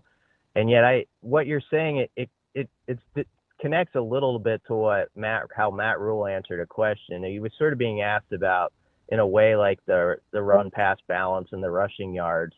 And he actually talked in his answer about a different kind of balance. He wasn't knocking that they needed to run for more yardage, but he was talking about we need to spread the ball around. And he kind of likes how they're spreading the ball around. And within that answer, it's hitting to what you're saying, is that Rule and the staff, they're like, when you look at the talent on this team, especially on the perimeter, wide receivers and stuff, you're like, that's where your best guys are. And so those are the guys you actually want to get the ball in those money situations. And maybe the stats are going to be more skewed that way. You got a quarterback you really like throwing the football, so maybe it's just going to be that way, and you got to lean a little bit more even into that. But there are those moments, like deep red zone in particular, I'm sure they're studying, like where are the missing marks here? How can it be fixed? Is it an easy fix? And I like how Holgorsen always talks about, there's some stuff you throw out too. And maybe there's a couple things this week that you look at, you say, this just isn't working for us. We thought back, on a quiet Tuesday in August, this sort of thing was going to work here. It's not our strength right now. Let's focus more on this thing that is our strength. And so, yeah, that's going to be really interesting. I don't know what the answer is. I don't think there's an easy one, but how they come out of the bye in basically showing the fan base and everybody, this is what we've identified as what we're good at, and this is what maybe we've moved on from a little bit. It's so fascinating. It's just why I'd love to just sit and hear the back and forth, right? Because you're so good at RPO, right? And we saw it. Yeah. Lindemeyer, the flips, the decision-making, Dylan holding the ball. But sometimes I think, guys, do they just want to line up, be able to run toss or, outside or outside zone or stretch, right? Where it's like. Can I ask a question? Yeah, hang on. Okay, just, sorry. Yeah. After okay. So, where you getting two back with the tight end and you run toss because you feel like it it's a way to get the ball on the perimeter, but how does it affect your defense psychologically in short yardage? You don't know unless you see the outcomes of both. So that's where the real dilemma lies. Mm-hmm. You know what I mean? Yeah. What's your question? So my question is, I guess, from a practical standpoint, is there, and maybe it is more psychological. And I'm not like run the damn ball guy, like getting 22 personnel. I'm saying there has to be a little bit of a dilemma when the field is condensed, what we need to do versus playing to our strengths. That's what I'm saying. So I guess my question, and in short yardage, like short field situations where things are condensed, maybe this is the answer. But I guess my question would be to either UDB or Brian, like, is there a practical difference, or is it just psychological, of running outside and doing a toss, or just doing what I call the extended handoff plays, where it is an RPO, you get the ball out quick to the perimeter? Like, practically speaking, is there a difference? What do you think, Damon? Well, I think my mind says there's a difference because of wear and tear and physicality of it. Okay. But how much of that do you have to do over time? If that's not who you're going to be anyway, I think maybe you just cut through the chase and get the ball on the perimeter. Like if you're only. Do you know what I mean? But if you are going to want to be a team that in November can go to this where you wear teams down, you better figure out how important it is to you right now. But that's something you have to do like 30, 40 times over the course of a game, not 3 or 4 times when you're in goal line. I don't know what the number is, but I think it's a mindset. It's a cumulative thing. Yeah, it's a mindset. How much do you think it happens, Damon, too, or is it useful where, okay, Rule expressed his great respect for a player like Jayshawn Barham and like what he did, number 1 for Michigan, and how he could be a top 10 pick. Is there use in like not making it as an excuse for your team, but also like to get in their heads, like, look, you played a top round pick there. There are going to be other games where you can grow from that experience, but not everybody is that guy either. Like I don't know. There's something like I think that's almost useful to get across to your team, like not backing down from Michigan by any means, but look, they had some dudes over there. They got the best of you. They got in your heads a little bit. Take that experience, but not everybody's going to be them either. Yeah. And I just wonder if that's useful from a psychology standpoint. I was telling KC real time during the broadcast because you could kind of see what was happening with collapsing the edges and getting the short corners with the pass rush. I'm like, I don't know if Nebraska has it in the arsenal this week. But one thing I think they'd like to see is you have to find a way to make Michigan pay for being lighter and faster on the edges. Yeah. Right? So I just – and it's too myopic for me to say, well, why don't they just run it at him? Because or and I don't know, maybe they could not get an empty as much. Hindsight is going to be what it is. That's why I think the bye week is so fascinating on – hey, if we get a 238-pound speed guy and he's just running around corners, like what else what are some alternatives that fit within how we want to play? So is there a way? That's what I think is going to be important. So is there a way to make them pay for pinning their ears back and getting upfield without power? Like sprint draw. Like if you go, if you just like AI, like sprint draw or lead. There's a couple of things because you can punish the over pursuit rather than the lightness, right? Yeah. So that you can take advantage of verticality. If I had to guess, that's probably where Nebraska went. It doesn't seem like they're a team. That's there's a reason we would run trap in 3rd and longs. Yeah. Because we take advantage of aggressiveness. Yeah. Right. Miami's not expecting fullback trap. Right there. Yeah. There's not. Right. They're getting vertical in crunch time because that's the way that defense played. But not everybody. Again, hear my heart. I'm not saying, well, just do that. It's in the 90s. It works. I'm just saying, like, that's an alternative. Philosophically, that's something you could do. Because to me, this just doesn't seem like a team that we're a third of the way through the season. I don't think they're just going to beat people up. Yeah, and we saw BC and people counted it. People count it. Well, it does count as like one of the big plays. But Nebraska's playing quarters, which I think they have to decide how much of that they want to do and they don't want to do. And you get caught with QB draw with numbers in the box. Yeah. Right? Like, that's something you're going to look at and say, all right, is this how we really want to play this? What are we willing to give up? It's just a teachable moment. It doesn't have to be doom and gloom. It's okay. How do we want to play this moving forward? Yeah, because it happens. They go back to again. People do this though, right? This is the thing we people do. did it to Florida in the bowl game. We just ran QB trap, and T-Fray's practically walked in the end zone. Right? Like, so it's not new. You just have to decide what you want to try to take away when teams do that to you. That's why I'm fascinated by the bye week, BC. Yeah, me too. Just to see what they come out with, as I said, maybe gets discarded. And I think on the offensive side of the ball, in balancing like your tough critiques on yourself, but also, Rule said it in his press conference Monday. He scored 27 points against a good defense, maybe a really good defense. They'll be top 4 or 5 in the league. I mean, that's a point total you would have killed for, a year or two ago. And so I think within that offensive room, they're like this whole conversation has sort of been about, we talk about balance. There has to be that balance of, obviously you guys know where you got worked in certain spots. We're going to go over those things and see how we can attack it. But there's good on that tape too. And you got to do that part where you're boosting guys up too, because there is, and it's fair because this fan base wants to win so bad.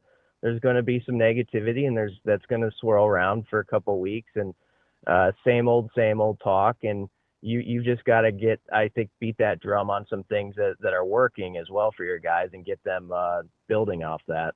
Yeah, and they tried a couple of screens, and man, Michigan, these guys just made plays one-on-one out there where it's like, I can see where that's going to get creased, right? And conversely, Michigan turns around and runs one, and it's a big play on third down, right? You want them in 3rd and 9 there when Michigan converted on that drive, right? That's got you where I want you. But the result was Michigan had the edge in the trenches. As much as they had the edge in the trenches, and everyone acknowledges that, I think Nebraska lost that game in space. I really do. Like 100%. One team I agree made people miss, and another didn't. And there you go. Yeah. That's our guy, Brian Christopherson, Husker 24/7 BC. Appreciate the time as always. We'll talk to you next week. Heck of a segment, B. Appreciate your patience. Hey, for Michigan State, make sure those bums are down on the field where they belong, all right? Yeah. We'll get them out of here. All right, we appreciate it, buddy. Thanks.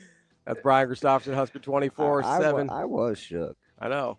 It's like, have a good call. I was like, why are you guys up here? Should I run to rewind this thing? Try it again. This isn't right. None of this makes any sense. We'll be back with Andy Kendeigh from KETV coming up next year on Hurrdat Sports Live.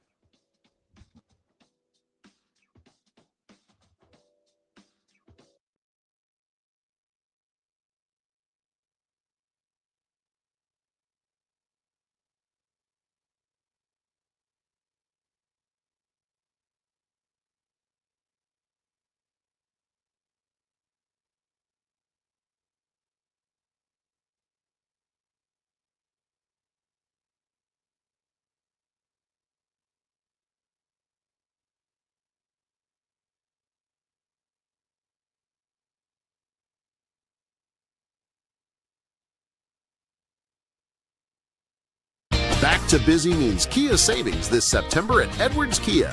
Lease the 2026 Kia Sportage starting at just $299 a month, 36 months with zero do-it signing. Capability, comfort, and ready for back to busy. Or drive the 2026 Kia Seltos, lease starting at $279 a month, 36 months with zero do-it signing. Compact SUV, big value built for the season. It pays to make the drive. It pays to make the drive to Edwards Kia in Council Bluffs.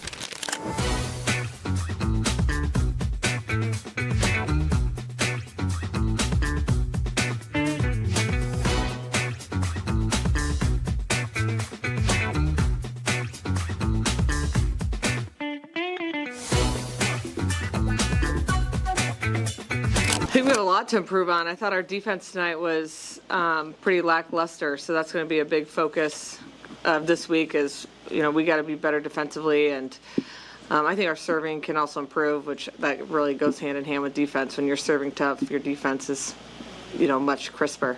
So those will be two of the biggest focuses. All of defense, blocking, digging. So it's just that's by far, I think. They hit 250 The next highest was 173. That's hit on us all year. And I don't want to take away, like, Jordan Wilson she's, one of the best outsides we'll play all year. So that was a challenge. It's just we didn't make great adjustments like we have this year when a team's, gotten hot against us. I feel like we've been able to make adjustments and shut players down or at least affect them. And we just didn't do that tonight.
Aspirations can drive us.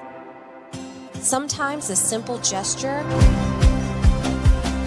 is what fuels the pursuit of a dream. When it's time to make your dream a reality, we are here to help.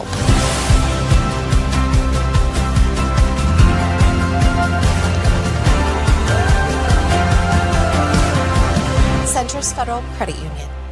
We are where you are.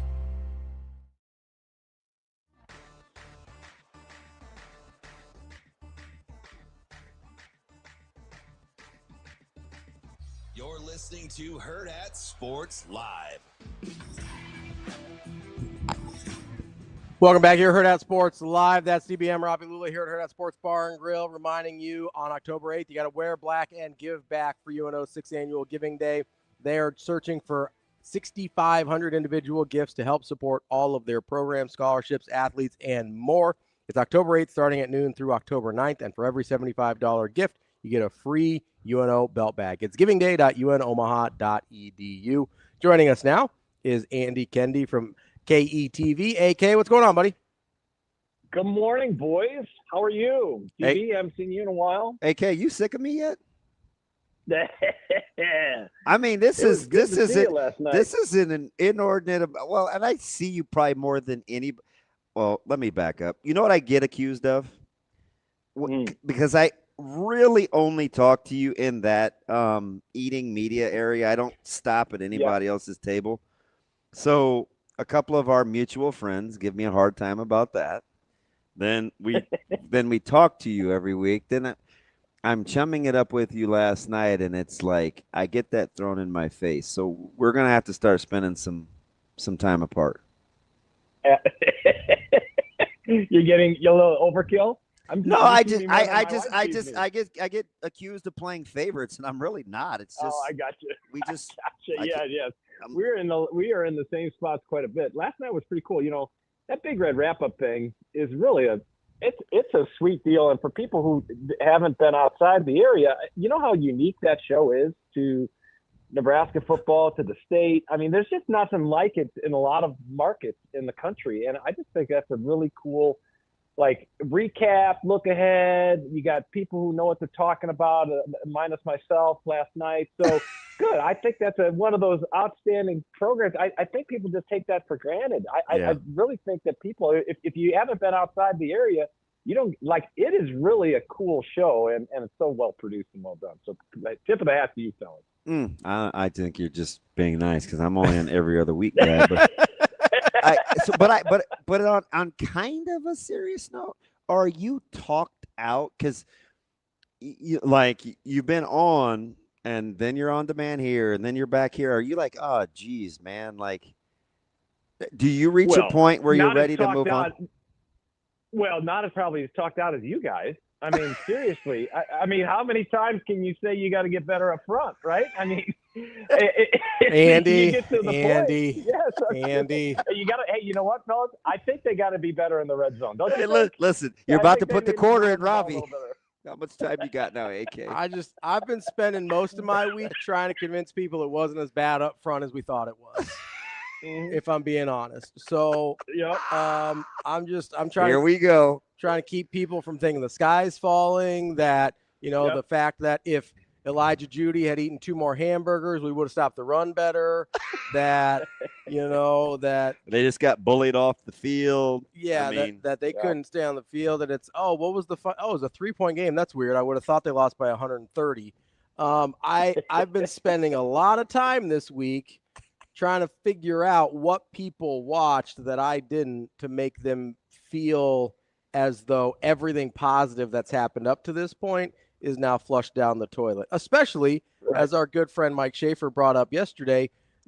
The most optimistic person in predictions, which was me, by the way, did not having them go undefeated. So having a hard time figuring out why people are losing their minds. I think part of it is that this game was such a circled game, and then it was like, oh, it's Michigan. They don't have their head coach. It's going to be the first Big Ten road game for their 5-star quarterback. The head coaching thing was such nonsense. Like, if anybody's used to playing with, if they can play without Harbaugh, I'm 99.99% sure they can play without Sharon Moore. 100%, 100%. And I'll tell you, I rewatched the game yesterday afternoon, and isn't it crazy to think, like, there's 6.5 or 6:45 left in the first half. It's 10-3. And you're like, wait a minute, wasn't this game like 17-17 at halftime? And then you're like, oh, yeah, this happened. Oh, yeah, this happened. And, even at 10-3, you're thinking, okay, is there disparity up front? Yeah, of course, Michigan has the edge. But that being said, they're still down 7. Like, it's a one-possession game, and you're almost through the first half. And you had that sequence at the beginning of the game. So I think there's positive. I thought here's the thing.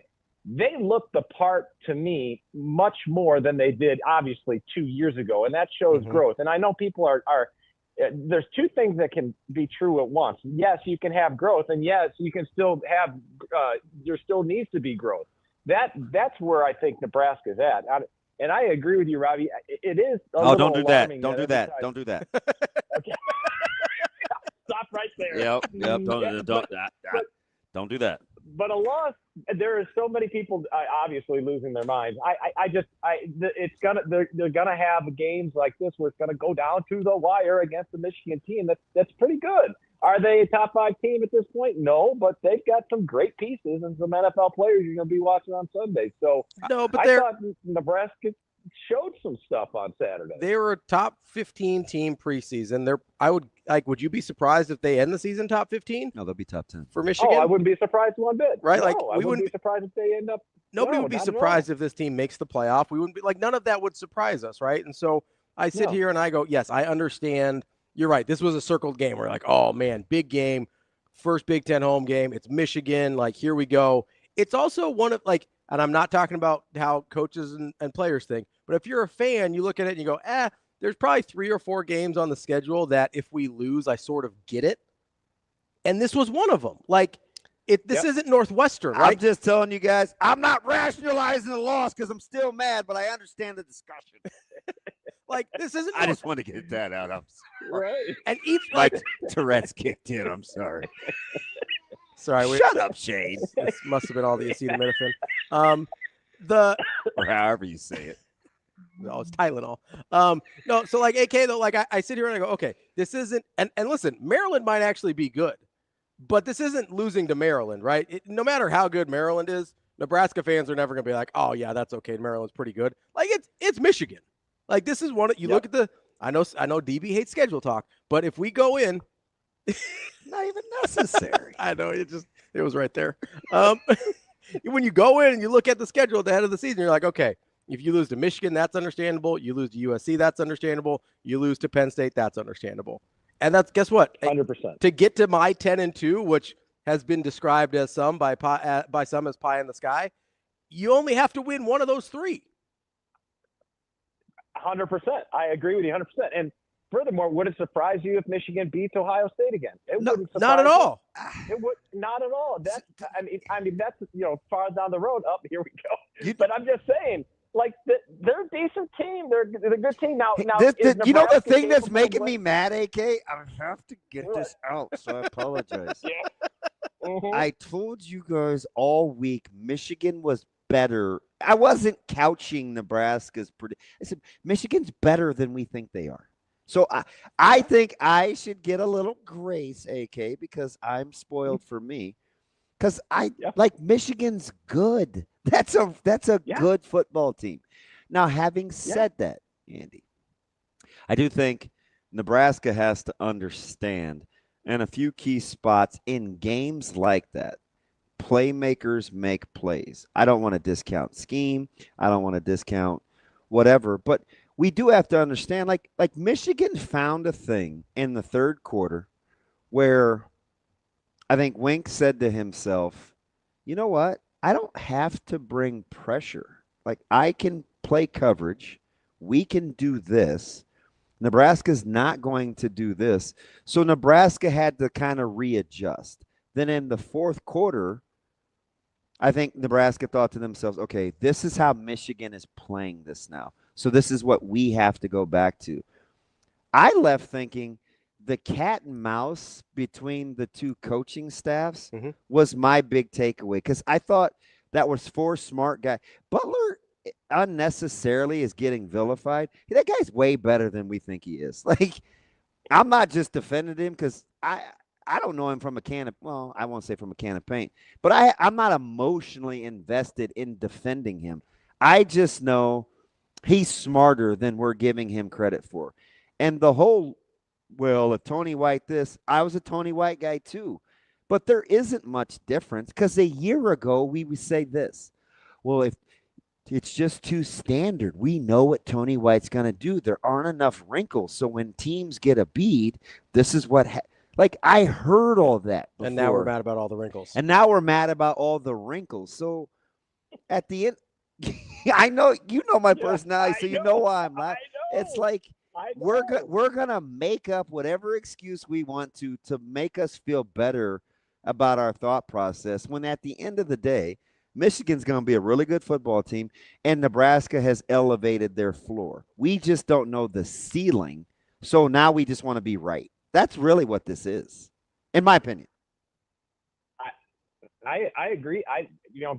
Coach Butler's getting hammered at times here after the game, but I thought the back and forth and the adjustments that were made. It was fascinating. Yeah, well, John Butler is not the guy out there making tackles. Now, does he teach fundamentals? Of course. And you're going to have guys whiff every once in a while. It just so happened that on 3 consecutive plays during a very crucial drive in the fourth quarter, you had 3 third downs in a row that guys had a chance to stop a drive, and it didn't happen. That stuff happens. That's football. There's a winner and a loser every week. And it's unfortunate that Nebraska came up on the short end of the stick. But am I ready to just trash the season because it didn't turn out the way that Husker fans wanted it? Of course not. I think Nebraska's a pretty good team. Do they have some warts? Of course they have some warts that they have to improve. But let's talk in about a month and a half and see where they're at, and see if this discussion is like, okay, you guys were really drinking the Kool-Aid, or hey, maybe you guys were onto something, that this team is pretty good. Yeah, and I don't know, man. So a helmet game, a culture game, like I heard it all. And, Michigan is still undefeated without their head coach. Nebraska is still trying to define the culture. They ran 22 more plays. They broke even in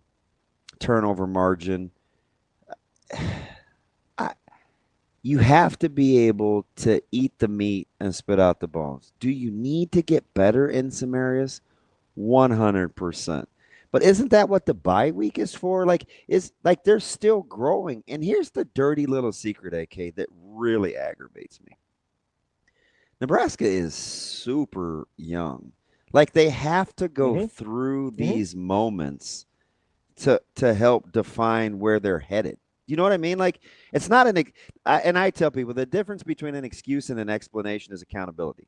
Nebraska has to be accountable for where they are. But the explanation is, for me, they still have to go through this, and they needed a measuring stick. They just got a good one in Michigan. Yeah. Do you think this discussion's different if Indiana's not winning 63-10 over Illinois? Yeah, I do. Because I do too. But I think last season would be looked at differently if it wasn't Cignetti is the low-hanging anomaly. Like 100%. 100%. And here's the thing, Andy, and I don't mean to grind my teeth. I love it. I love getting because we act like we haven't seen this before. There was this guy that was hired off the grid, off the radar, that landed in East Lansing. His name was Mark. He transformed a program seemingly overnight in East Lansing. They rode the wave, and Michigan State's expectation levels and the program was elevated because of a singular mindset and focus. Cignetti just didn't come in, and it's never been done before. Cignetti is fantastic. I'm not going to disparage that. But let's not act like he reinvented the wheel. D'Antonio, he did the exact same thing at Michigan State in 2011 or 12 or whatever it was. So, I want to give the devil his due, but the fan bases get upset and bothered by their program's development because they think Cignetti is this singular anomaly. He's amazing, but I saw Mark do the exact same thing in this conference the minute he stepped foot on campus. So I don't know, man.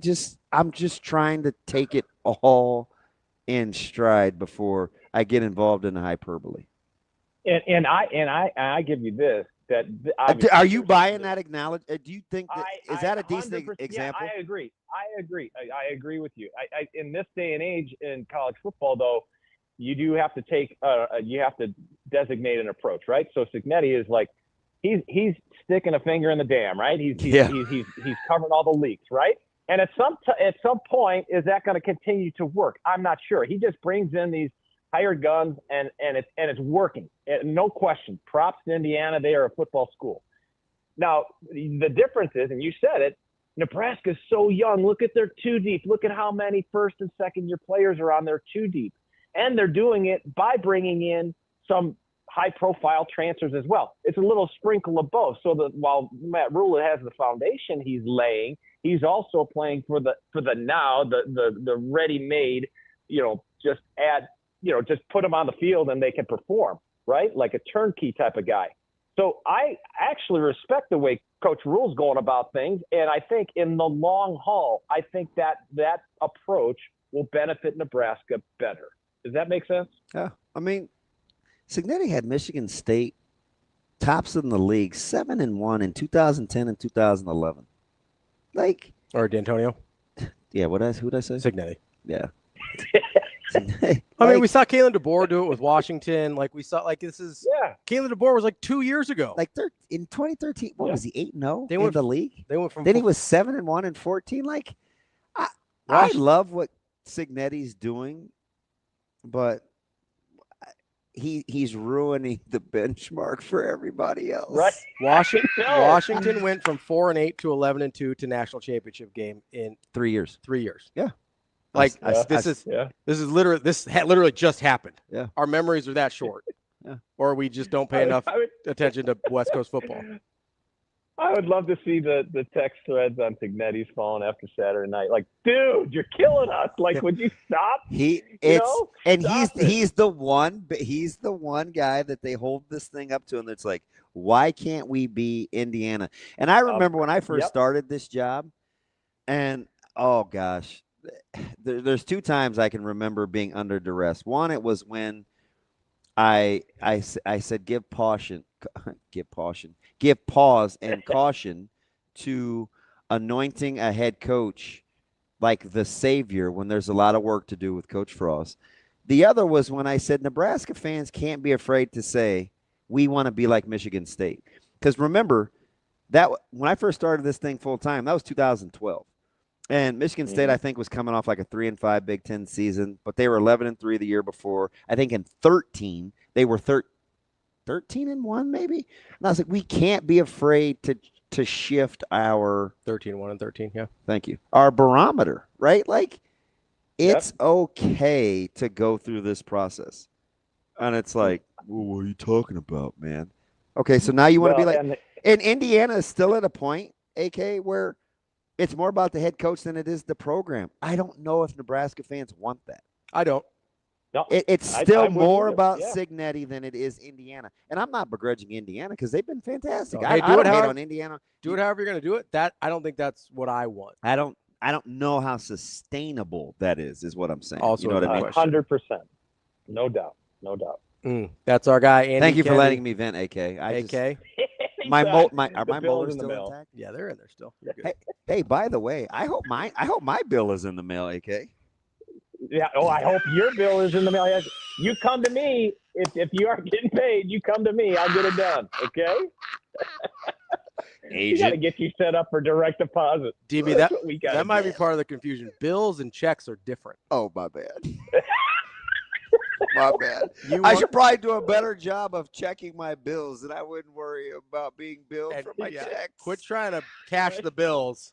Sorry about that. Andy, we appreciate the time as always. We'll talk to you soon. Thanks, AK. Thanks, fellas. Have a good one. See you. Coming up next, we got Mitch Sherman from The Athletic. Do you think I'm crazy? Oh, yeah. I'm not. Well, I'm not. We're all a little crazy, right? Yeah. That's why some of us need mentors, though. And there's a bunch of kids on Big Brothers Big Sisters list that are waiting for a mentor right now. That's why they're doing their 60 Men in 60 Days event to try and get more mentors for the 70% of their youth on the wait list that are boys. Just go to bbbsmidlands.org. It's just 4 hours a month to make a big difference. bbbsmidlands.org. Mitch Sherman from The Athletic coming up next. Lease the 2025 Nissan Sentra starting at just $275 a month with 0 down. Style, efficiency, and savings made simple at Edwards Nissan. Or sign and drive the 2026 Nissan Rogue Rock Creek. Lease starting at $409 a month. Built for every adventure, backed by Edwards' trusted service and transparent deals. September savings mean Nissan deals at Edwards Nissan.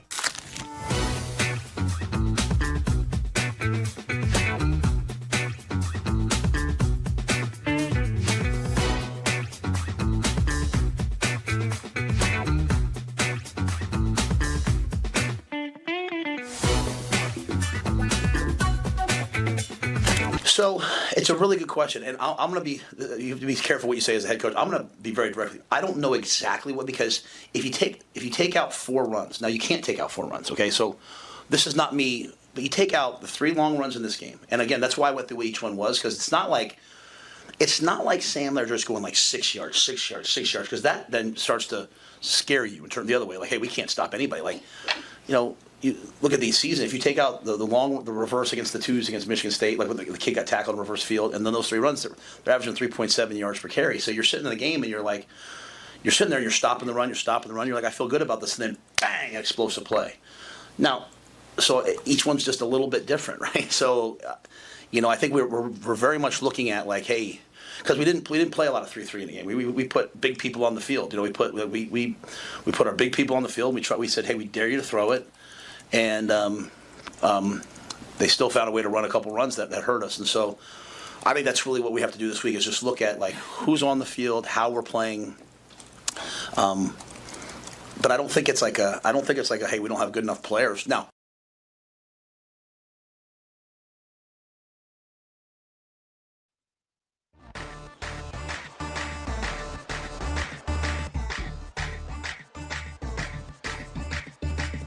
You're listening to Hurrdat Sports Live. Now, gas station coffee enthusiast and Nebraska writer for The Athletic, Mitch Sherman. It's great to see you. It's been since a cold day in the corner of Memorial Stadium. Mitch Sherman. I wrote that down because I'm going to use it in life. Mitch Sherman. It's not something that you generally hear, and it's certainly not something that you see put into action. Mitch Sherman. It's a lot more rare than you might think that they actually say it in the way that he says it and then go do it. Here is Mitch Sherman. Welcome back, Hurrdat Sports Live, presented by Centris Federal Credit Union. That's DB. I'm Ravi Lulla here at Hurrdat Sports Bar and Grill. We are joined now by Mitch Sherman of The Athletic. Mitch, how we doing? Doing great. Good morning. How are you guys? Good morning, Mitch. How are you? I'm good. Hanging in there. All right, because you're so pragmatic, I'm just going to ask you a softball. How are we feeling about pregame meals at Memorial Stadium so far? For the media? Yeah. We had hot dogs and pulled pork sandwiches last week. That was fine.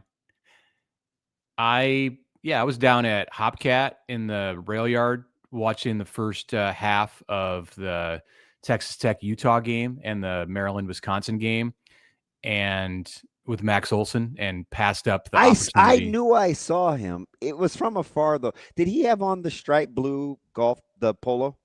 I have no idea. So I saw him out of my periphery, and I it was like sat next to him at the whole game. I don't know what he was wearing. See, but I'm weird though. I used to want to be a profiler, so I look at that kind of stuff, and I wear binoculars. Do you see this, Mitch? I'm like looking. No, I'm like, oh my God, it's Max in town. I think Max is in town. Max is in town. He was lives so in far town, away. I I didn't want to run down there and say hi. Oh yeah, you should have. He was there at the game. Oh, if it was him. He'll be at Penn State. I mean, I'm just out here promoting ESPN's content. He's going to be at Penn State, Oregon. Well, he's a former. You guys used to be at the same establishment. Literally. Oh, we've been at multiple establishments. Yeah, both. Together. Yeah, 3 of them actually, if you include the World Herald during Max's time as a student. Yeah, he's going out to Happy Valley. I'm a little bit jealous of that. It's going to be a great environment there on Saturday night. But he was there, and so we went to Hopcat and watched some ball, and I passed on the opportunity to eat some food there because I was like, it's going to be okay. I'm going to have a hot dog and Fairberry dog and a little pulled. I didn't have a pulled pork sandwich. I put a little bit of the pulled pork on top of my hot dog. I like that. Oh wait, aren't you kind of a basic guy? Were you stepping out a little? No. That was just your breakfast pizza take. I don't like breakfast pizza, so. He's like, I want my toppings. Food's been fine. The food's been fine, and I'm not complaining about it because the cost is good. I haven't experienced the concessions, whatever the nightmare is that's going on down there. I think it's getting better, though. I do think I think it's getting better. Good. Let me ask you something, and I'll let you land the plane how you will. Knowing what you know, I mean, right now, and you're starting a program tomorrow. Would you take Mark D'Antonio, Kalen DeBoer, Deion Sanders, or Curt Cignetti? Like in their current state? Everything you currently know. Are you talking about like Mark D'Antonio from 2011? Like Michigan? I'm talking about the guy that had put Michigan State back on the map. Yeah, that guy. All right, so not like Mark D'Antonio in 2025. If I'm starting a program, I'd probably take. Well, for me, it's between. I don't want small sample size. I'd probably take DeBoer. How about that? Okay, it's fine. There was not going to be a wrong answer because my next question. Well, Deion's the wrong answer, but that's fine. Colorado was so irrelevant before Deion got there, and he can put you on the map in a lot of ways that the others would not. Won a lot of I'm not arguing with you. You zip it over there. You zip it. I wanted to say Cignetti so bad, but then I thought he's been at Indiana for like 15 games or 16 games, 17 games, whatever. And I don't know. I mean, the guy obviously has proven it at other levels and would be a good answer there, but so DeBoer's got more of a sample size, and like what's going on with him and like the reason that he's being criticized at Alabama, like is not relevant to what you'd be dealing with if he was starting a program. No, it's because they're nuts. So it begs the question, Mitch. Why do you think, and maybe it's just in this fan base, but I bet it's not. I bet it's other schools that want to have a comeback story. Why do you think Coach Cignetti is held as the barometer of, see, it can be done? Yet that wasn't the coach that you picked. Like, what's the juxtaposition there for you in terms of being the barometer? The only reason I didn't pick him is because I think DeBoer is so good. And you see what he did at his other stops, and he's done it for a longer period of time, kind of. I mean, I guess they both were at smaller levels, but he's been at multiple power schools and whatever. It could have gone either way. I think the reason that Cignetti is always held up like that is because he's done it so fast. And Indiana was a mess 2 years ago. And when Cignetti took the stage at the Big Ten championship game in 2023, and he'd just been hired, and it was in Indy, and he drove up the road and he said, we'll see you here next year with my guys. Everybody, like 100% of the people, maybe 99, like the guys, maybe people who had worked for him were like, yeah, it might happen. But everybody else was like, man, that's a joke. Like, this guy needs to get a lesson in what it's going to be like to pay your dues in the Big Ten. And then he went out and turned the tables and said, no, I'm the one who's going to be teaching you the lesson about what it's like to play against Curt Cignetti. And he's doing it again this year. It wasn't a one-off. It wasn't a flash in the pan. So that's why people are holding him up as the example of, why can't this happen at my school? Because it's happening at Indiana, which cannot have an advantage with resources or whatever it might be that is enabling Curt Cignetti to have success. Like, if you're coaching at like 12 or 13, or if you're a fan at like 12 or 13 or 14 of the Big Ten schools out there that are not Indiana, you justifiably believe that your school has an advantage over the Hoosiers in football, and yet he's the one out there beating top 10 teams 63-10. Okay, so we had some musical lessons, and I feel like it's my fiduciary responsibility, Mitch, to make sure that our listeners are well-rounded. So earlier with Brian Christopherson, I used a reference of a band called The Flies. Around in the 90s, they sang this song, Got You Where I Want You. I'm going to fast forward to 2024, 2025. There's a rapper. His name is Gunna, Gunna. Grammatically incorrect, but it works for him. He sings a song called One of One. It's WUN of one, ONE. Is your opinion, when we use the barometer of Curt Cignetti, is he one of one in 2025? That was a long route. That was a long route to get to that question. We call that circuitous. We needed to include Gunna in that question. I just wanted to hear you say. Look, shout out to me. Also known as Gunna I just Wanna. wanted to hear you say it, and you nailed it. That's why we get along.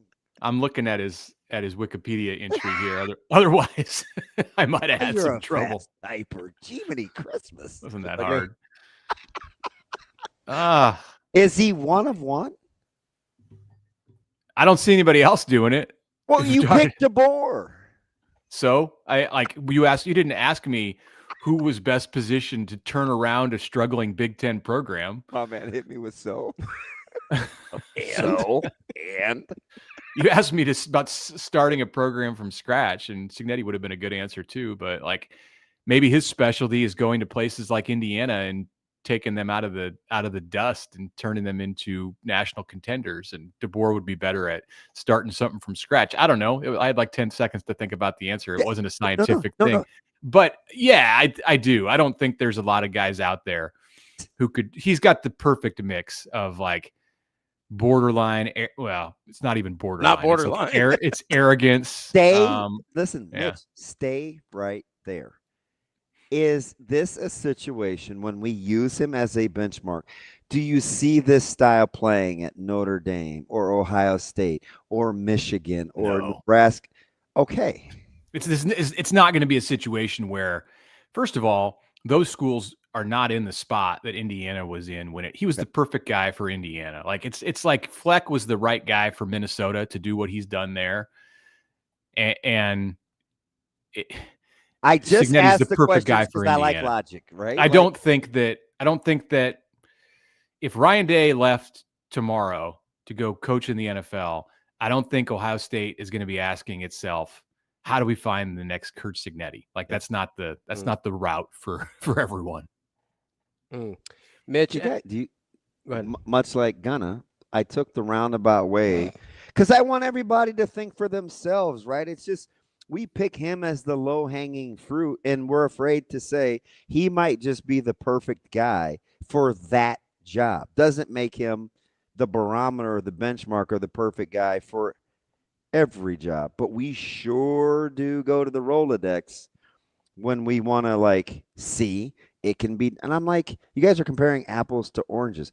And it's not to discredit him, but sometimes timing and situation absolutely matter, don't they? Yeah, sorry, I'm reading about Gunna here. I love it.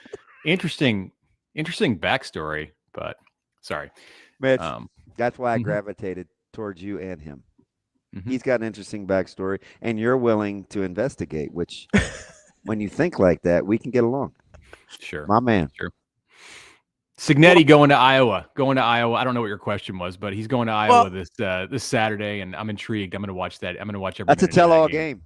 Listen, there's three of those in the Big Ten, and I want you to rank them. Okay, you ready? So we got Indiana going to Iowa, Illinois, USC. Illinois going to USC, ding-a-ling. And how about this one? I'm not even going to Ohio State, Washington? Yes. Boom. Ohio State, Washington. I'm not going to give you Oregon's. He works with me, so don't give him any credit for being right, Mitch. But I picked those three games for a reason. Rank the three. If you were just going to say, that's interesting, tell me more. I will put it's a battle for number 2 here because for me, Indiana, Iowa is the most interesting. Like the contrast of styles and like what is contrast? What am I like British? Like no, because you'd be overrated like the Beatles, and you're not overrated. Wait. Ferentz against Signetti is like great TV. So I want to see that.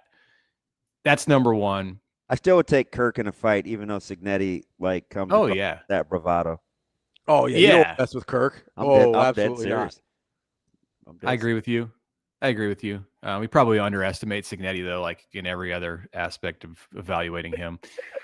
And then I'm putting Ohio State at Washington as the number 2 because it's Sayan's first time going out into a Big Ten environment. And I mean, he played Texas, so he's seen a good defense, but they're just off my radar and they probably shouldn't be. Like great QB running back combo.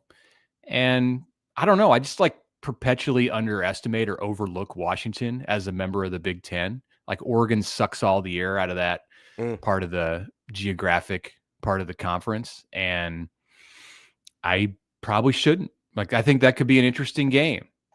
So I'm intrigued by that game. USC, Illinois, not as much. I think USC. Is that game in LA? Listen, no, it's in Champaign. Okay, that's a little bit more interesting there. I think, listen, man, Brett's going to bounce back. Old B2 has got something waiting for the Trojans. Sure, but I think that Lincoln Riley's got to be watching that film of what Indiana did and is going, okay, there's some things we can expose there. And I know the game was kind of wonk. Did you go back? That Indiana-Illinois game was kind of wonky. All I need to know is that it was 63-10. Like it can't be that. It was like, well, they were a play or two away. No, they weren't. No, they were not. So it wasn't that like there was a rainbow and a couple of cumulus clouds happened at like the right. It wasn't that. No. Okay. Probably not. No. All right. I think USC will take care of business in Here's that game. what I find fascinating about that game, though, Mitch, because I think my order would be USC, Illinois, Indiana, Iowa, and then Ohio State, Washington last, probably. Although Really? I don't think it's a huge gap between all three of them. So you're really interested in USC at Illinois? Yeah, I think. All right. Because I have this thing in my mind that teams that play like Illinois give USC particularly trouble, and I want to see if that's like that. Discipline, physical, kind of like really hard, like a typical Big Ten team. I want and Mitch is saying, did you not see how athleticism this was? I take Indiana and I put it over here because none of their scores ever make any sense to me compared to what everything else happens in the Big Ten. None of it makes any sense to me. I'm definitely jaded in my evaluation there by what happened to Illinois last week, and it just it makes it less intriguing. But you have to take it on a week by week basis. Like what the Indiana game matters very little. I mean, Bielema, you do know one thing you do know about him as the guy that he is he's going to get them to put that behind them, and they'll be ready to play on Saturday. But all that said, I think the other two games are better. So, okay, that's fair. Where in the pantheon of the national scope, are you starting with Oregon and Penn State as the obvious choice because of where they're ranked? Or is there something else that's happening this week where you're like, I think that may be a better barometer? Well, let me see. You got Alabama, Georgia. That's interesting. That's right at the same time as Oregon, Penn State. That's clearly the best game that's not in the Big Ten. It's a great weekend in the Big Ten, even with 6 teams who are off. I mean, LSU. The Big 12. Okay, I'm sorry. The Big 12 is sensational too. I'm sorry. LSU Ole Miss has got some. That's got some juice. Has got some storylines. It's got some storylines that are really interesting. Are you all in or all out on Nussmeier? Oh, I don't think he's been very good. I mean, that's not like a bold statement. It's crazy, right? All these quarterbacks that were kind of the anointed. Remember how this draft was going to be like, knock it off. Knock it off. Okay. This draft was going to be like this derby for quarterbacks. And now it's like, who would you even take? I don't know. Like, who would you even take? I don't really like Klubnik. Sellers is iffy. Nussmeier still has his. It's funny how the narrative can change in a hurry. Mayaba's what's he like on the? I don't know. He's been statistically the best quarterback in the country. No, and I agree with you. Although if you get it, but that's a Lincoln Riley creation. Although Lincoln Riley created Caleb Williams analytically, Baker with Mayfield, advanced stats, Dylan and Mayaba are right there. And I know Nebraska fans don't want to hear that because we love hating on Dylan sometimes as a minority population base. I said minority. I'm not saying. Yeah, everybody. It is stupid, Mitch. It was just it's weird really how we talked about Raiola after that game, which is the least of my concerns. But can I just say, like that Tom Fornelli? I saw it this morning for the first time. I was late to the rant that he had on video about how he doesn't, it just Dylan drives him crazy because of his mechanics in the pocket. It's like, who else in college football are you doing that about? Are you analyzing? Like, I get it if a guy is if it's before the draft and it's February or March of their draft year and you have to break down their mechanics. But when they're a sophomore in college and they play for an unranked team, who else are you shining that light on? Like, are they doing that to Carson Beck, who plays for the number 2 team in the country, or Mayaba, or Nico, or DJ Lagway? Like, I was way late. Why? Right. Why are you all over Dylan like that when he's completing? Right. What? Right. He's way more in the spotlight. Like, I do not get that there is a narrative out there or a national movement to hate on him that much. Are you that bothered by the fact that he mimics and looks like Mahomes? Like, is it all about that? I don't. The level of criticism and just like the things that people are reaching to want to criticize him about is bizarre. Did you see the second part where he says that he thought Bryce Underwood was doing more better pre-snap pre-snap. and better at reading defenses than Dylan Raiola is? I did not, but like if that's the I saw some other guys. I thought it was like a Michigan podcast of some guys saying that wasn't Fornelli, right? I saw some Fornelli three guys sitting together at a table. Was he in that? He's in the middle. That's the Cover 3 podcast. Thank you. That's insane. It's one of the dumbest things I've ever heard somebody national say. Like, I don't even think I'm exaggerating. It's one of the dumbest things I've heard. Mitch, it's not like we're going to be out in the street holding hands, but we are so in lockstep. I had no idea. Come on over. I'm just right up the street. Oh, God.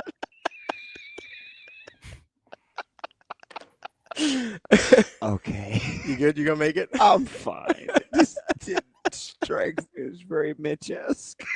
Where was I even going? Okay, Michigan, Fornelli. I was so late.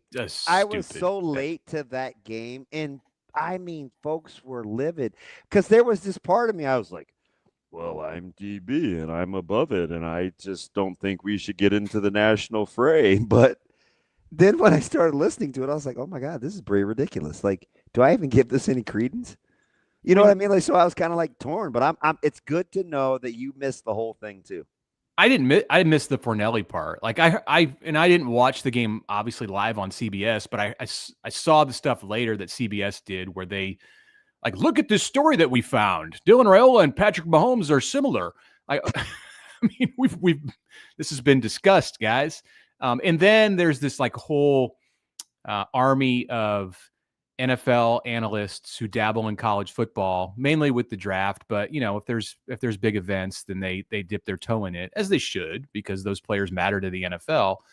And it seemed that for whatever reason, maybe because it was Michigan on the schedule or because Dylan's numbers are really good, who felt the need to weigh in. And it's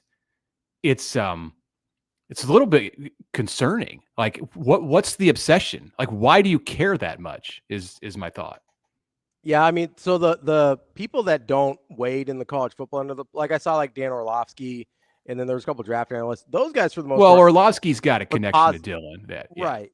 Yeah, right. But he's a defender. Yeah. Yeah, they were more, because of the Detroit. Yeah, the Detroit coach, right. But I thought the national and the scout people seemed more positive than the people that were waiting, and maybe I missed some of them. But there was a couple. I had a couple tweets sent to me just talking about like, hey, like this. There's not a lot of people in college football playing the position better than what Dylan Raiola is right now. And is there? I mean, I was trying to figure out what the number. I'm just telling you, break down advanced stats. He's top 4. I mean, I know this for a fact. He's the only player in the country with 1,000 yards, 10 touchdown passes, 100 completions, and doing it all at a 75% completion percentage. Like he's the only one, right? And still just the one turnover. And I don't want to like make it out to be that he's playing at like this level that, you know, is so through the roof that we've never seen it. Like he could be doing stuff better too. That's kind of the scary part. If you're a Nebraska that's a opponent. testament to him. Yeah, I agree that he's that good. And I agree. Still, there's stuff he could be. I agree. Not a finished, nowhere near a finished product. 100%. I really struggle with wherever this narrative came from that either he's not that good or whatever. And then I really, and I don't even know if there's a question in here, Mitch, but I really struggle with the portion of the fan base, which was in my mentions on Saturday, talking about, oh, he's struggling with the pressure. Why don't we give Latif a shot? And I go, that is the best player on your team by far. What are we talking about? Yeah, they're right. But that's like the standard fare. You always get that about the backup quarterback. Anytime like people can find one thing to criticize about the starter, if the backup has played, or even sometimes if he hasn't played and he looked good doing it, then you know, it's going to be on like that conversation. Yeah, I think you have to expect that. I totally went into the game against Michigan knowing that there would be some moment where Dylan wasn't going to look like an All-American, like he was going to get sacked and not be able to get out of the pressure, which certainly happened. And inevitably there would be fans who would say, put TJ in because he looked really good against Akron and Houston Christian in the third and fourth quarter. That's, you know, I think you just have to kind of understand that that's going to happen. And I don't know. I'm not like going to say, let's just completely close the door on any kind of discussion about whether you couldn't use Latif as some kind of an option to bring him in for one play on the goal line. Rule talked, and I've brought that up, and I'm not saying like have a quarterback controversy, but hey, give the defense a different look in an area where you're struggling on offense, like for one play or two plays or something like that. Like maybe it would be worth it. Maybe it wouldn't. I don't know. But I've mentioned that, and people have said, well, what about, you don't waste a red shirt. And it's like, that's so far off the table at this point. Like, you just can't concern yourself with that. And Rule talked about that some on Monday. Like, he's not. Oh, the 5 for 5. Yeah. He's not even thinking about the 4-game red shirts, and, unless it's later in the year, and then maybe it comes into the equation. But you can hurt yourself with doing that too, because then the players can feel like they're not needed or wanted. And, you open up another can of worms. Let me get you out on this, Mitch, because this is along the lines of kind of what we talked about with Nebraska in the red zone and running the ball and inside the 10. And what do you think the conflict is, or the real conundrum of knowing that you're really good outside the numbers with skill guys? Your best offensive player is probably your quarterback. But, in the long run, in October and November, you'd like to be able to run the football too. What do you think the degree of difficulty is in landing that kumbaya plane for the staff? It's pretty difficult. Seems like it. I probably there. I don't want to rank the areas of difficulty, but the one that comes to mind for me first is finding a back who you rely on other than Emmett Johnson. So Rule was pretty blunt about that today and the Monday, and the task that he assigned his offensive staff. And it's unfortunate that they got to this point. I love his forthrightness too. That question, the answer was fantastic, and we still picked it apart. I knew exactly what he was saying, right? Like, that's between him and staff and the team, and the onus is on the guys that coach it, right? Yeah. I want to know as the boss, but I am going to kind of give you the autonomy. Just figure it out before I have to do it for you. I like, and he said, Mitch, hey, you have to be careful as a head coach when you say this. Yeah. But right. He made himself vulnerable and said it anyway. I was like, and there have been complications for sure with that situation, because he held Mekhi Nelson out one game, and Quentin Ives was coming back from an injury, and Isaiah Mosey had to go still play slot learning, right? Because, well, and he's had to go pick up the slack from Bonner's injury and play the slot. So there's been a lot of moving parts there and stuff that's going on, but still, as an offensive staff, like, they should be farther along in identifying what they're going to do when they know they can't rely on Emmett Johnson for every snap at running back. So they've got to shore that up. And I think that'll be a huge objective here in the bye week going into Michigan State. And then beyond that, I think it's just getting creative, and they have the right guy at OC to be able to do that. Like, they're just probably not, as a team, going to be able to do some of the stuff that you would want to see them do in the run game, like in the power run game. They just aren't. Like, and you have to the quicker you can accept that, then I think the more quickly you can move on to being productive. Like, Dylan's so accurate with his arm that anything that you throw within 5 yards of the line of scrimmage has just got to be considered internally. Well, he's so part of the run game. Yeah, right. So yes, you have a lot of playmakers on the edge, and some of them in the right moment can bring it inside too and run behind your offensive line. So get weird, get creative, find some ways to attack it. Like, they should be able to do that, like, because they have the players and they have the coordinator to make it happen. So it might not look like what Nebraska fans and what Matt Rule envisioned in the offseason, but there's still ways to be effective as a running team, even if it doesn't show in the rushing yardage. Like, short passing yardage is just going to have to be a part of that. I'm stoked because I think the staff is exceptionally bright. Like, so I'm excited because it's so hard. It's like scheme versus talent versus what's the talent within the scheme. I'm getting guys healthy. Like, this is the fascinating thing about coaching, man. And I'm pumped because I think they're bright.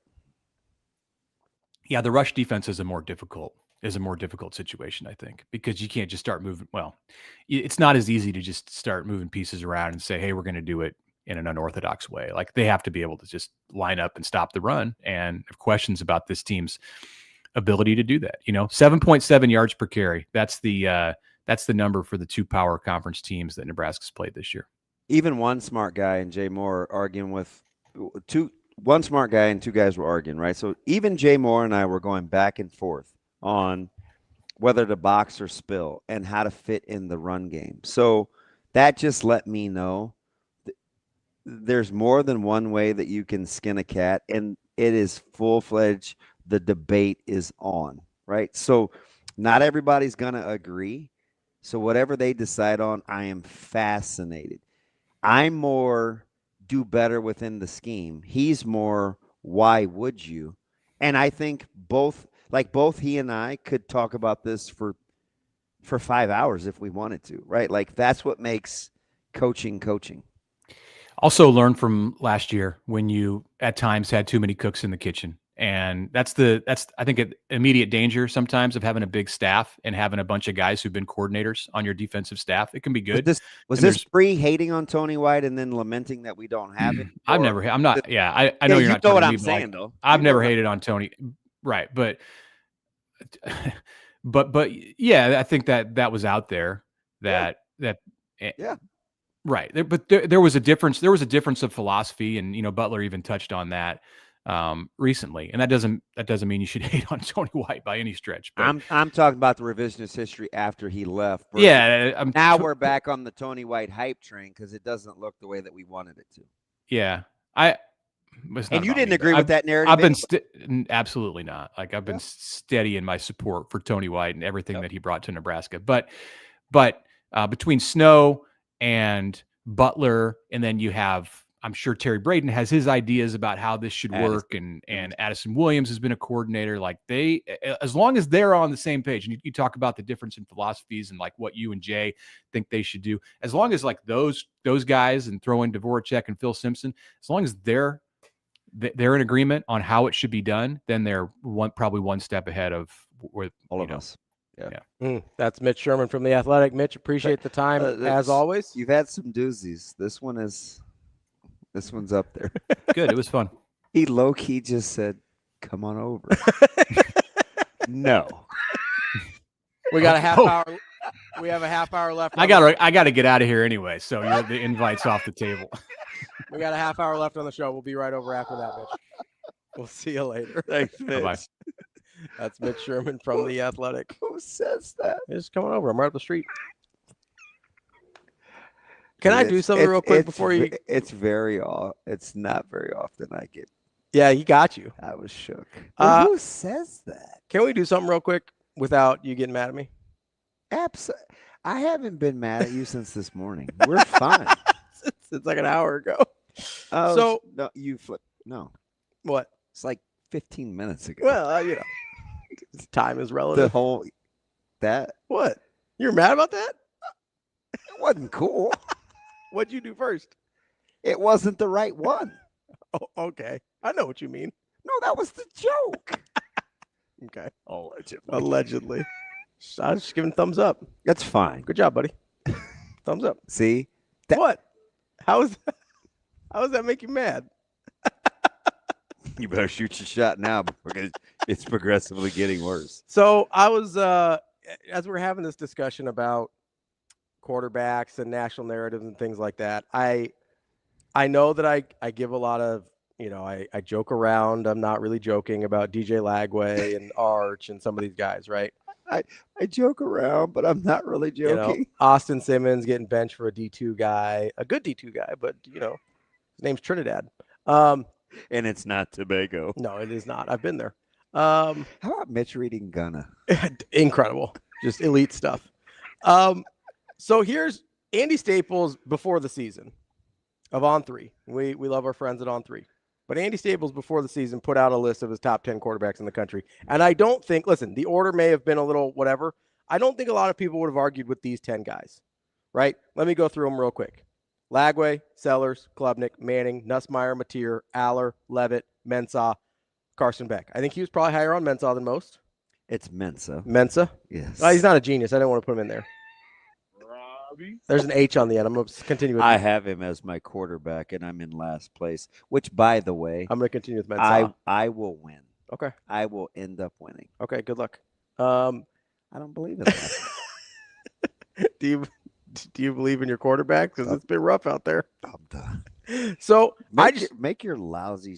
I wanted to go through. I don't think most people would argue with those 10 guys in some order. Is that fair? Say them again. Lagway, Sellers, Klubnik, Manning, Nussmeier, Mateer, Aller, Levitt, Mensa, Beck. And everybody's preseason top 10. In some order, right? Yeah. All right. Almost everyone. Like at least 9 of them. Mensa might have been a little bit, but he's actually the one that's performed the best out of that maybe group. Jennings for Mensa. Yeah. But like somewhere, you're close. Super close. Right? Yeah. I literally wanted to just take a second and look, and I'm not trying to be sarcastic here. Yes, you are. No, I'm really not. Like I wanted to put just hard data to what this is, right?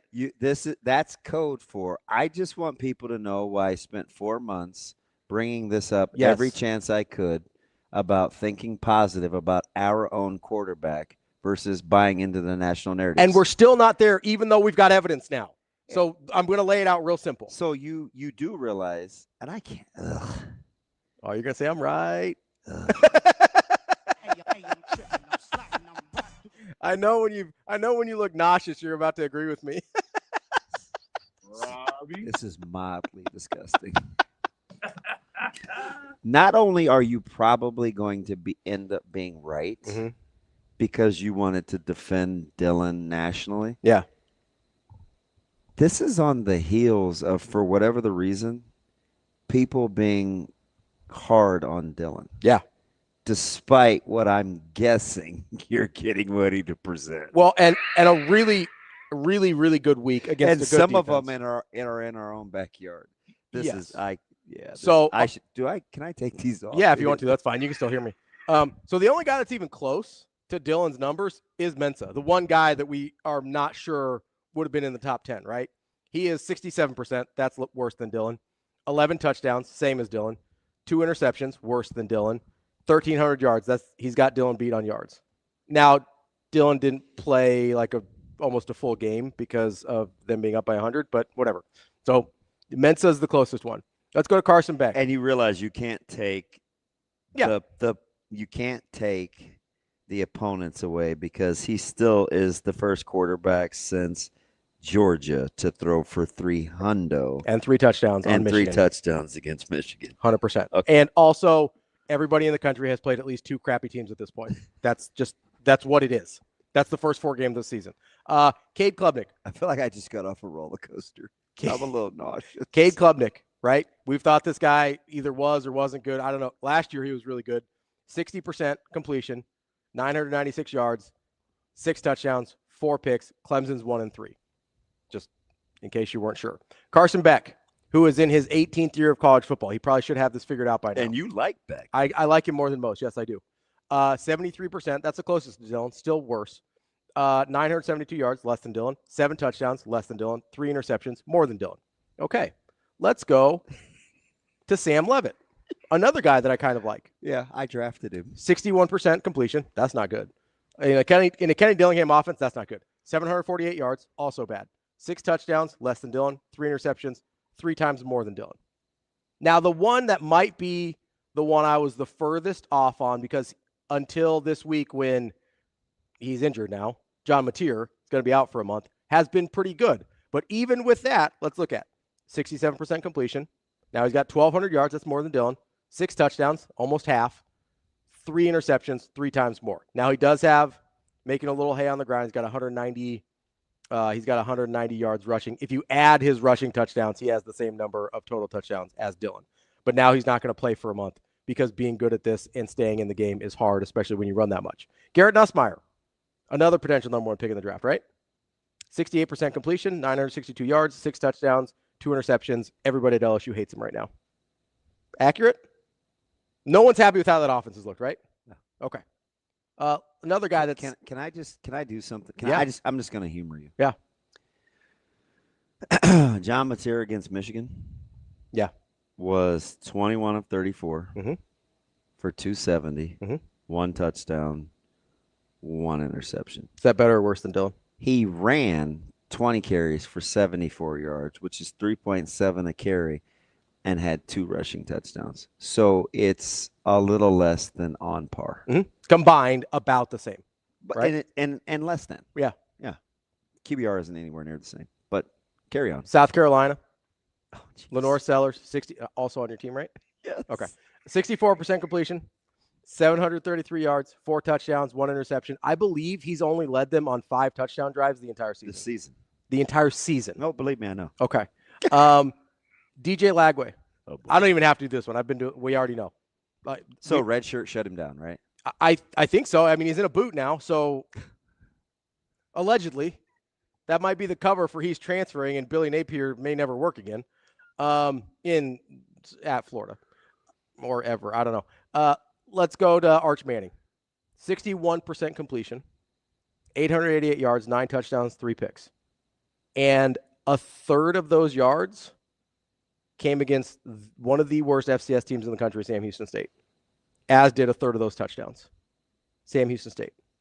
He was worse against UTEP than Dylan was against Michigan, and significantly worse against UTEP than Dylan was against Michigan. The last one, Drew Aller, who I actually thought was having a better year than this, their offense is a little rough. Yeah, so people gave Brett Ciancia some pushback on the Penn State offense thing. Yeah, it's been rough. Brett was spot on. He was dead on. Spot on. 64% completion, down from last year. 626 yards in 3 games. Because he said it wasn't a national championship caliber offense.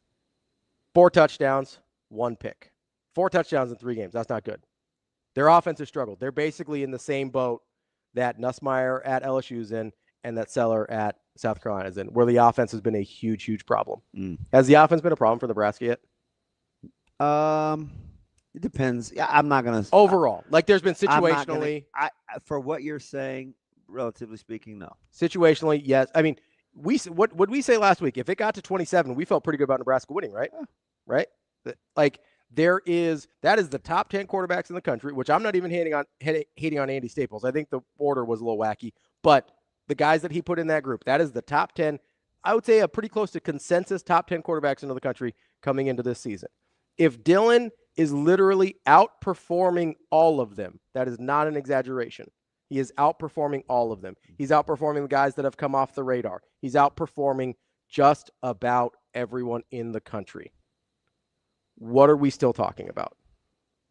For as bad as, can I just, you can take that wherever you'd like. That's just, I needed to put actual numbers to this so people didn't just think I was being a homer. It may have started there defending Dylan, but this is where it is. This is where the numbers tell me it is. Do you remember when Nebraska had a bigger defensive line and Michigan won a national championship in 2023? Mm-hmm. Do you know how many points Michigan scored? A lot. Is in Lincoln. Is that a 56? It's 45-7. Oh, that's right. 56 was a couple years before that. It's 45-7. Yeah. Did that help him? Did the bigger defensive lineman help him stop the run that day? No, I'm just curious. I just humor me here. Yeah. Okay. Of the last 3 seasons, 23, 24, 25, what season would you say was Nebraska's best tackling season? Definitely the first year. 23, correct? Yeah, absolutely. That was the most points that Michigan had scored against Nebraska. Is it coincidence that it was that they won the national title? I do not think so, no. So it's all about perspective, right? Mm-hmm. Can I say those kinds of hard data points without driving a narrative? I think you can. I think it's hard. It's how you want to receive it, though, yeah, right? Yeah. It's the prism through which you receive the information. Careful. And this is a T. White guy. Mm-hmm. Very good tackling team. That was a very good tackling team. Careful on getting caught up in schematics defensively. Mm-hmm.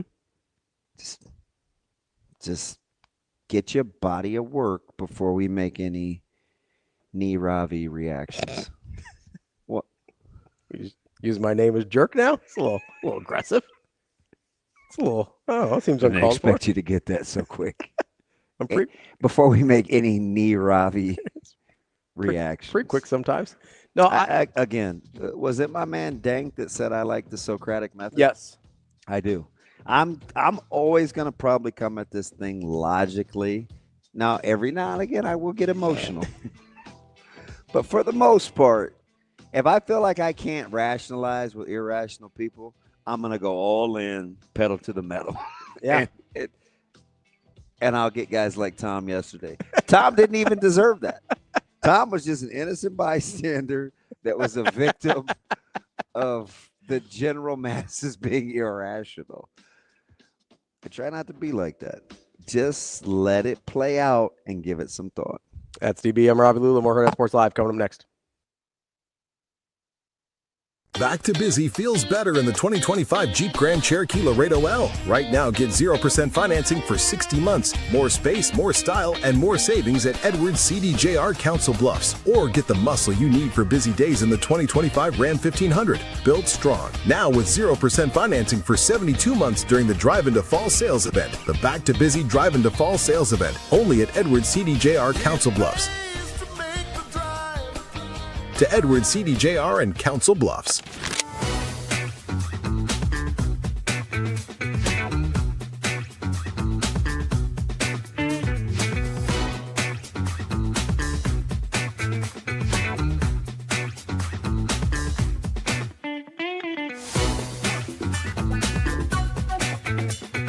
I'm really proud of her. She seems to be gaining her confidence, and it's really fun to be a part of, just because I think we give her some confidence too. Like, we all believe in her and she trusts us in that. So it's been really fun to see her grow the past few games, especially in the Creighton game, and then this game she hit 400. So that's incredible, and I'm really proud of her, and I hope she continues to do that.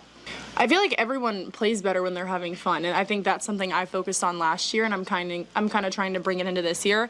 When you're smiling, people tell me I don't smile a lot too, so I definitely understand where they're coming from, but I think everyone just plays more free when they're smiling and when they're having fun, and I think that's something that our team we all can do a little bit better of, because we're all so competitive and serious all the time. But yeah, I mean, I see where they're coming from with that, but that might just be how she plays.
At Centros Federal Credit Union, we have the tools and resources to help our members fulfill their financial goals, with a focus on building a stronger community for the next generation of leaders.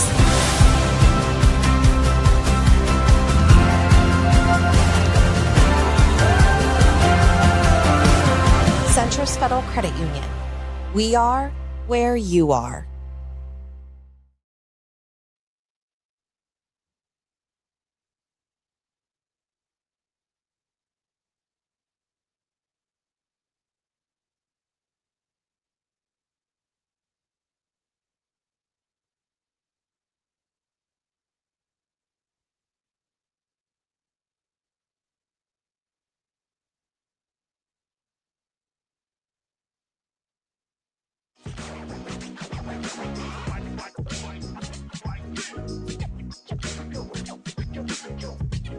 You're listening to Hurrdat Sports Live.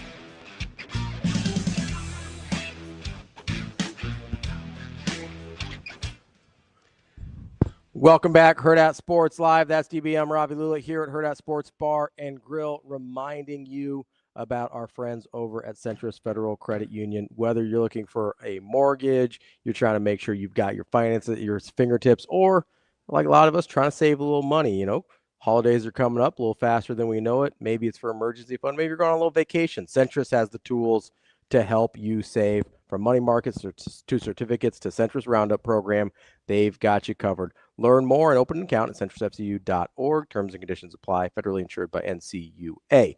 That's a pretty good segment by Mitch. It was a really good segment by Mitch. Are you trying to steal my my conversational starter tactics? Oh, the asking questions? Well, and I'm not asking them to get the desired outcome. I'm asking them because I want to know how people feel. So then when they just answer them arbitrarily, yeah, I get to make my argument. Well, I'm fairly certain that method existed a while before you. Do you know that it's coming when I do it? Yeah, usually. Do you? Well, I know that you so like. You were all over the fact that Mitch was going to be like. I don't know what he's going to say. He's going to be like.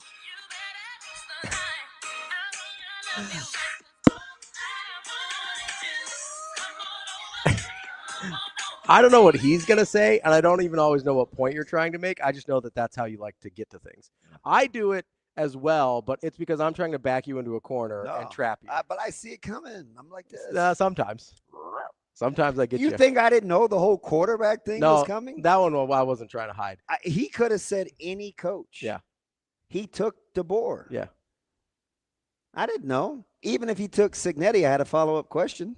Yeah, and we didn't get to it with him because we kind of went all over the place. But he is the coach that ruins it for every coach in 2025. Cignetti's why Napier's going to get fired. Cignetti's why Napier's why Napier's going to get fired. You're right. We're on year 4 with Napier. Okay. 4 or 5. We might be on year 5 with Napier. I think it's 4. We're pretty deep into the Billy Napier experience at this point. I think they know what they're getting. And they're getting DJ Lagwin a boot for the rest of the season. Yeah, but guess what, though? What's that? But that's not always the case, though, because look at your guy Norvell. You're going to come out of the back end on that dude. Yeah. But it's been up and down a lot with him. I know. Struggled early for first. Sometimes it's about patience. Couple years. Year 3, it took off. Year 4, they were 13-0. Year 5, they're 2-10. And here they're back, looking good again. I like Norvell. I think he's a good coach. I also thought if they didn't have a good year this year, he was going to get fired. Are you jealous of my musical range? I know you are. I know you are. I don't know. A lot of the stuff you sing is not for me. Oh, I give you all sorts of options. You can have country. You can have. You sing a lot of Jelly Roll.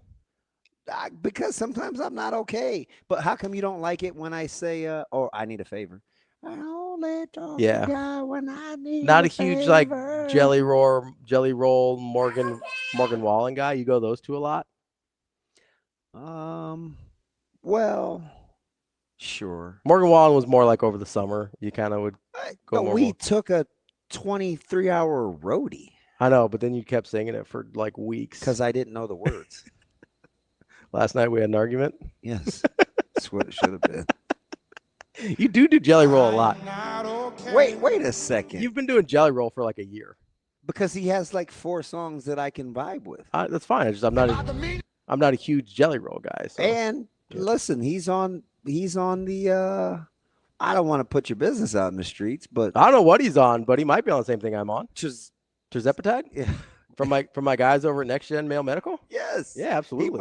Jelly Roll might have hit Nick up. Hey, you might have, man. Stuff works. Nick is a funny dude. I'm down like 45 pounds. Hey, and Nick's gonna introduce me to Sir Moylan. You doing the injections or pills? Whatever one is more soluble. The injections are. I just want a peptide where I feel better if I'm active, so I don't feel sluggish. Yeah, the Sir Moylan should help with that. Who? Sir Moylan. Sir Moylan. Do you think you're saying the same thing I'm saying? Okay. Okay. I have zero. I am not okay. Exactly. I'm not. Thank you for playing. I know. I'm going to grind my mobile. Listen. I couldn't tell if you were making. No, I think it'd be an advert. Say it. Say it. Sir Moylan. Sir Moylan. Yes. Nailed it. Okay. Because if you'd have said I didn't say it. No, that time you nailed it. I couldn't tell if you were doing it as a bit or if you actually thought you were repeating what I was saying. Listen, I don't do bits. Sometimes you do. No. No. The whole racism thing, that's real. You're a racist. That's not a bit. What about Uruguay? That bugs me, but it's your bit. I am not okay. Exactly. He's probably on tirzepatide. Maybe. It might be. Is it semaglutide or semaglutide? It's, I believe, semaglutide. Well, he might be on that too. It's true. What he needs to be on is the tattoo laser removal. Yeah, we got to get rid of those face tattoos, man. It's fine. Stop being judgy. Yeah. I mean, you don't like him either.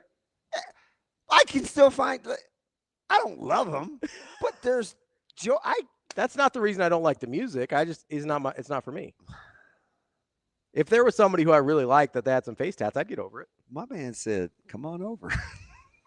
Hey, no, I'm just right up the street. Yeah, you were real quick to dismiss the invite. I don't know about that, man. I thought you and Mitch were tight. Well, I assume it's some semblance of a gated community. Oh, I don't know. I've never been to his house. I don't want to judge. I have no. But I do like context clues. I have no idea. Deductive reasoning. I thought you were more Socratic. In my methodology, yes. I don't listen. Okay, I'm done. I don't need you right now. What? Okay, go ahead. I just like I'm gonna choose my piece, and I want you to peace out. Like I'm not involving you in. I'm here for your piece. No, you're I'm not. trying to no, help. you're not. No, you're not. You're as what? No, I tried to tell you. I was like, hey, you got to ask our guy Nick about the peptides. You won't even tell me the right pronunciation because you're stuck on the Jan and Jen thing. No, I tried to tell you the right pronunciation, and I was like, why don't we just say peptides?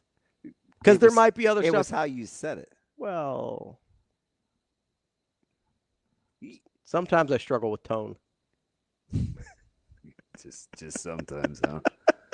I think you. Who the hell said I got to like it? Well, sometimes I struggle with tone. Sometimes it's on purpose. All right. Just what law is there say I got to like you? Just $10. Is that 10 of the? 10. Is that fences? You should have let me finish. See, you're so used to cutting me off. You spent $30. You could have won. That's all right. You were so quick to talk to me. I was gonna say, hey, I like talking to you. $10 says you can't tell me what movie this is from. It's Fences. Arthur Who Miller. the hell said I got to like you? The playwright, Arthur Miller. Who was he talking to? His son. Do you know why? Because his son asked something about, and he's like, well, I provide this and this and this. And he's like, yeah, but do you like me? And he's like, who else says I got to like you? Yeah. Oh, Who the hell said I got to like you? Yeah, because I don't. I haven't seen the movie, but I did read the play. I'm sure if like Bill and Chris and Sasha and everybody sat us down and they said, God, man, this show has been fantastic. The download's sensational. Like, how do you guys do it? And I would say just what Denzel said. Who the hell said I got to like you? I don't have to like you for it to be successful. I like me. Yeah, we've seen that with almost all your shows. What law is there say I got to like? I look at me now and I see all the warts. My bad. You know, I've tried, but I like me, so I'm gonna give me some grace. Yeah, I got one for you. Hey, you want a response to Ravi right now? You want a response to Ravi right now? Here's a drop for you. That's my So bad. if I look at you and tell you in a polite way, like, I'm gonna beat your ass.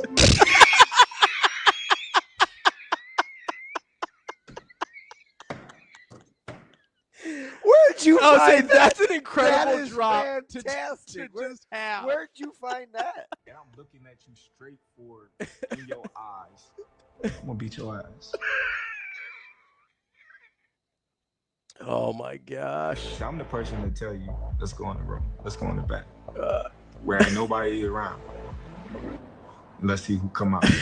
Oh, that's my man. That's Terrence. That's the kind of stuff he says. Yeah. I'm not going to announce it. I can't believe you. So if I look at you and tell you in a polite way, like, wow. You got issues. I really don't like you. That's my bad.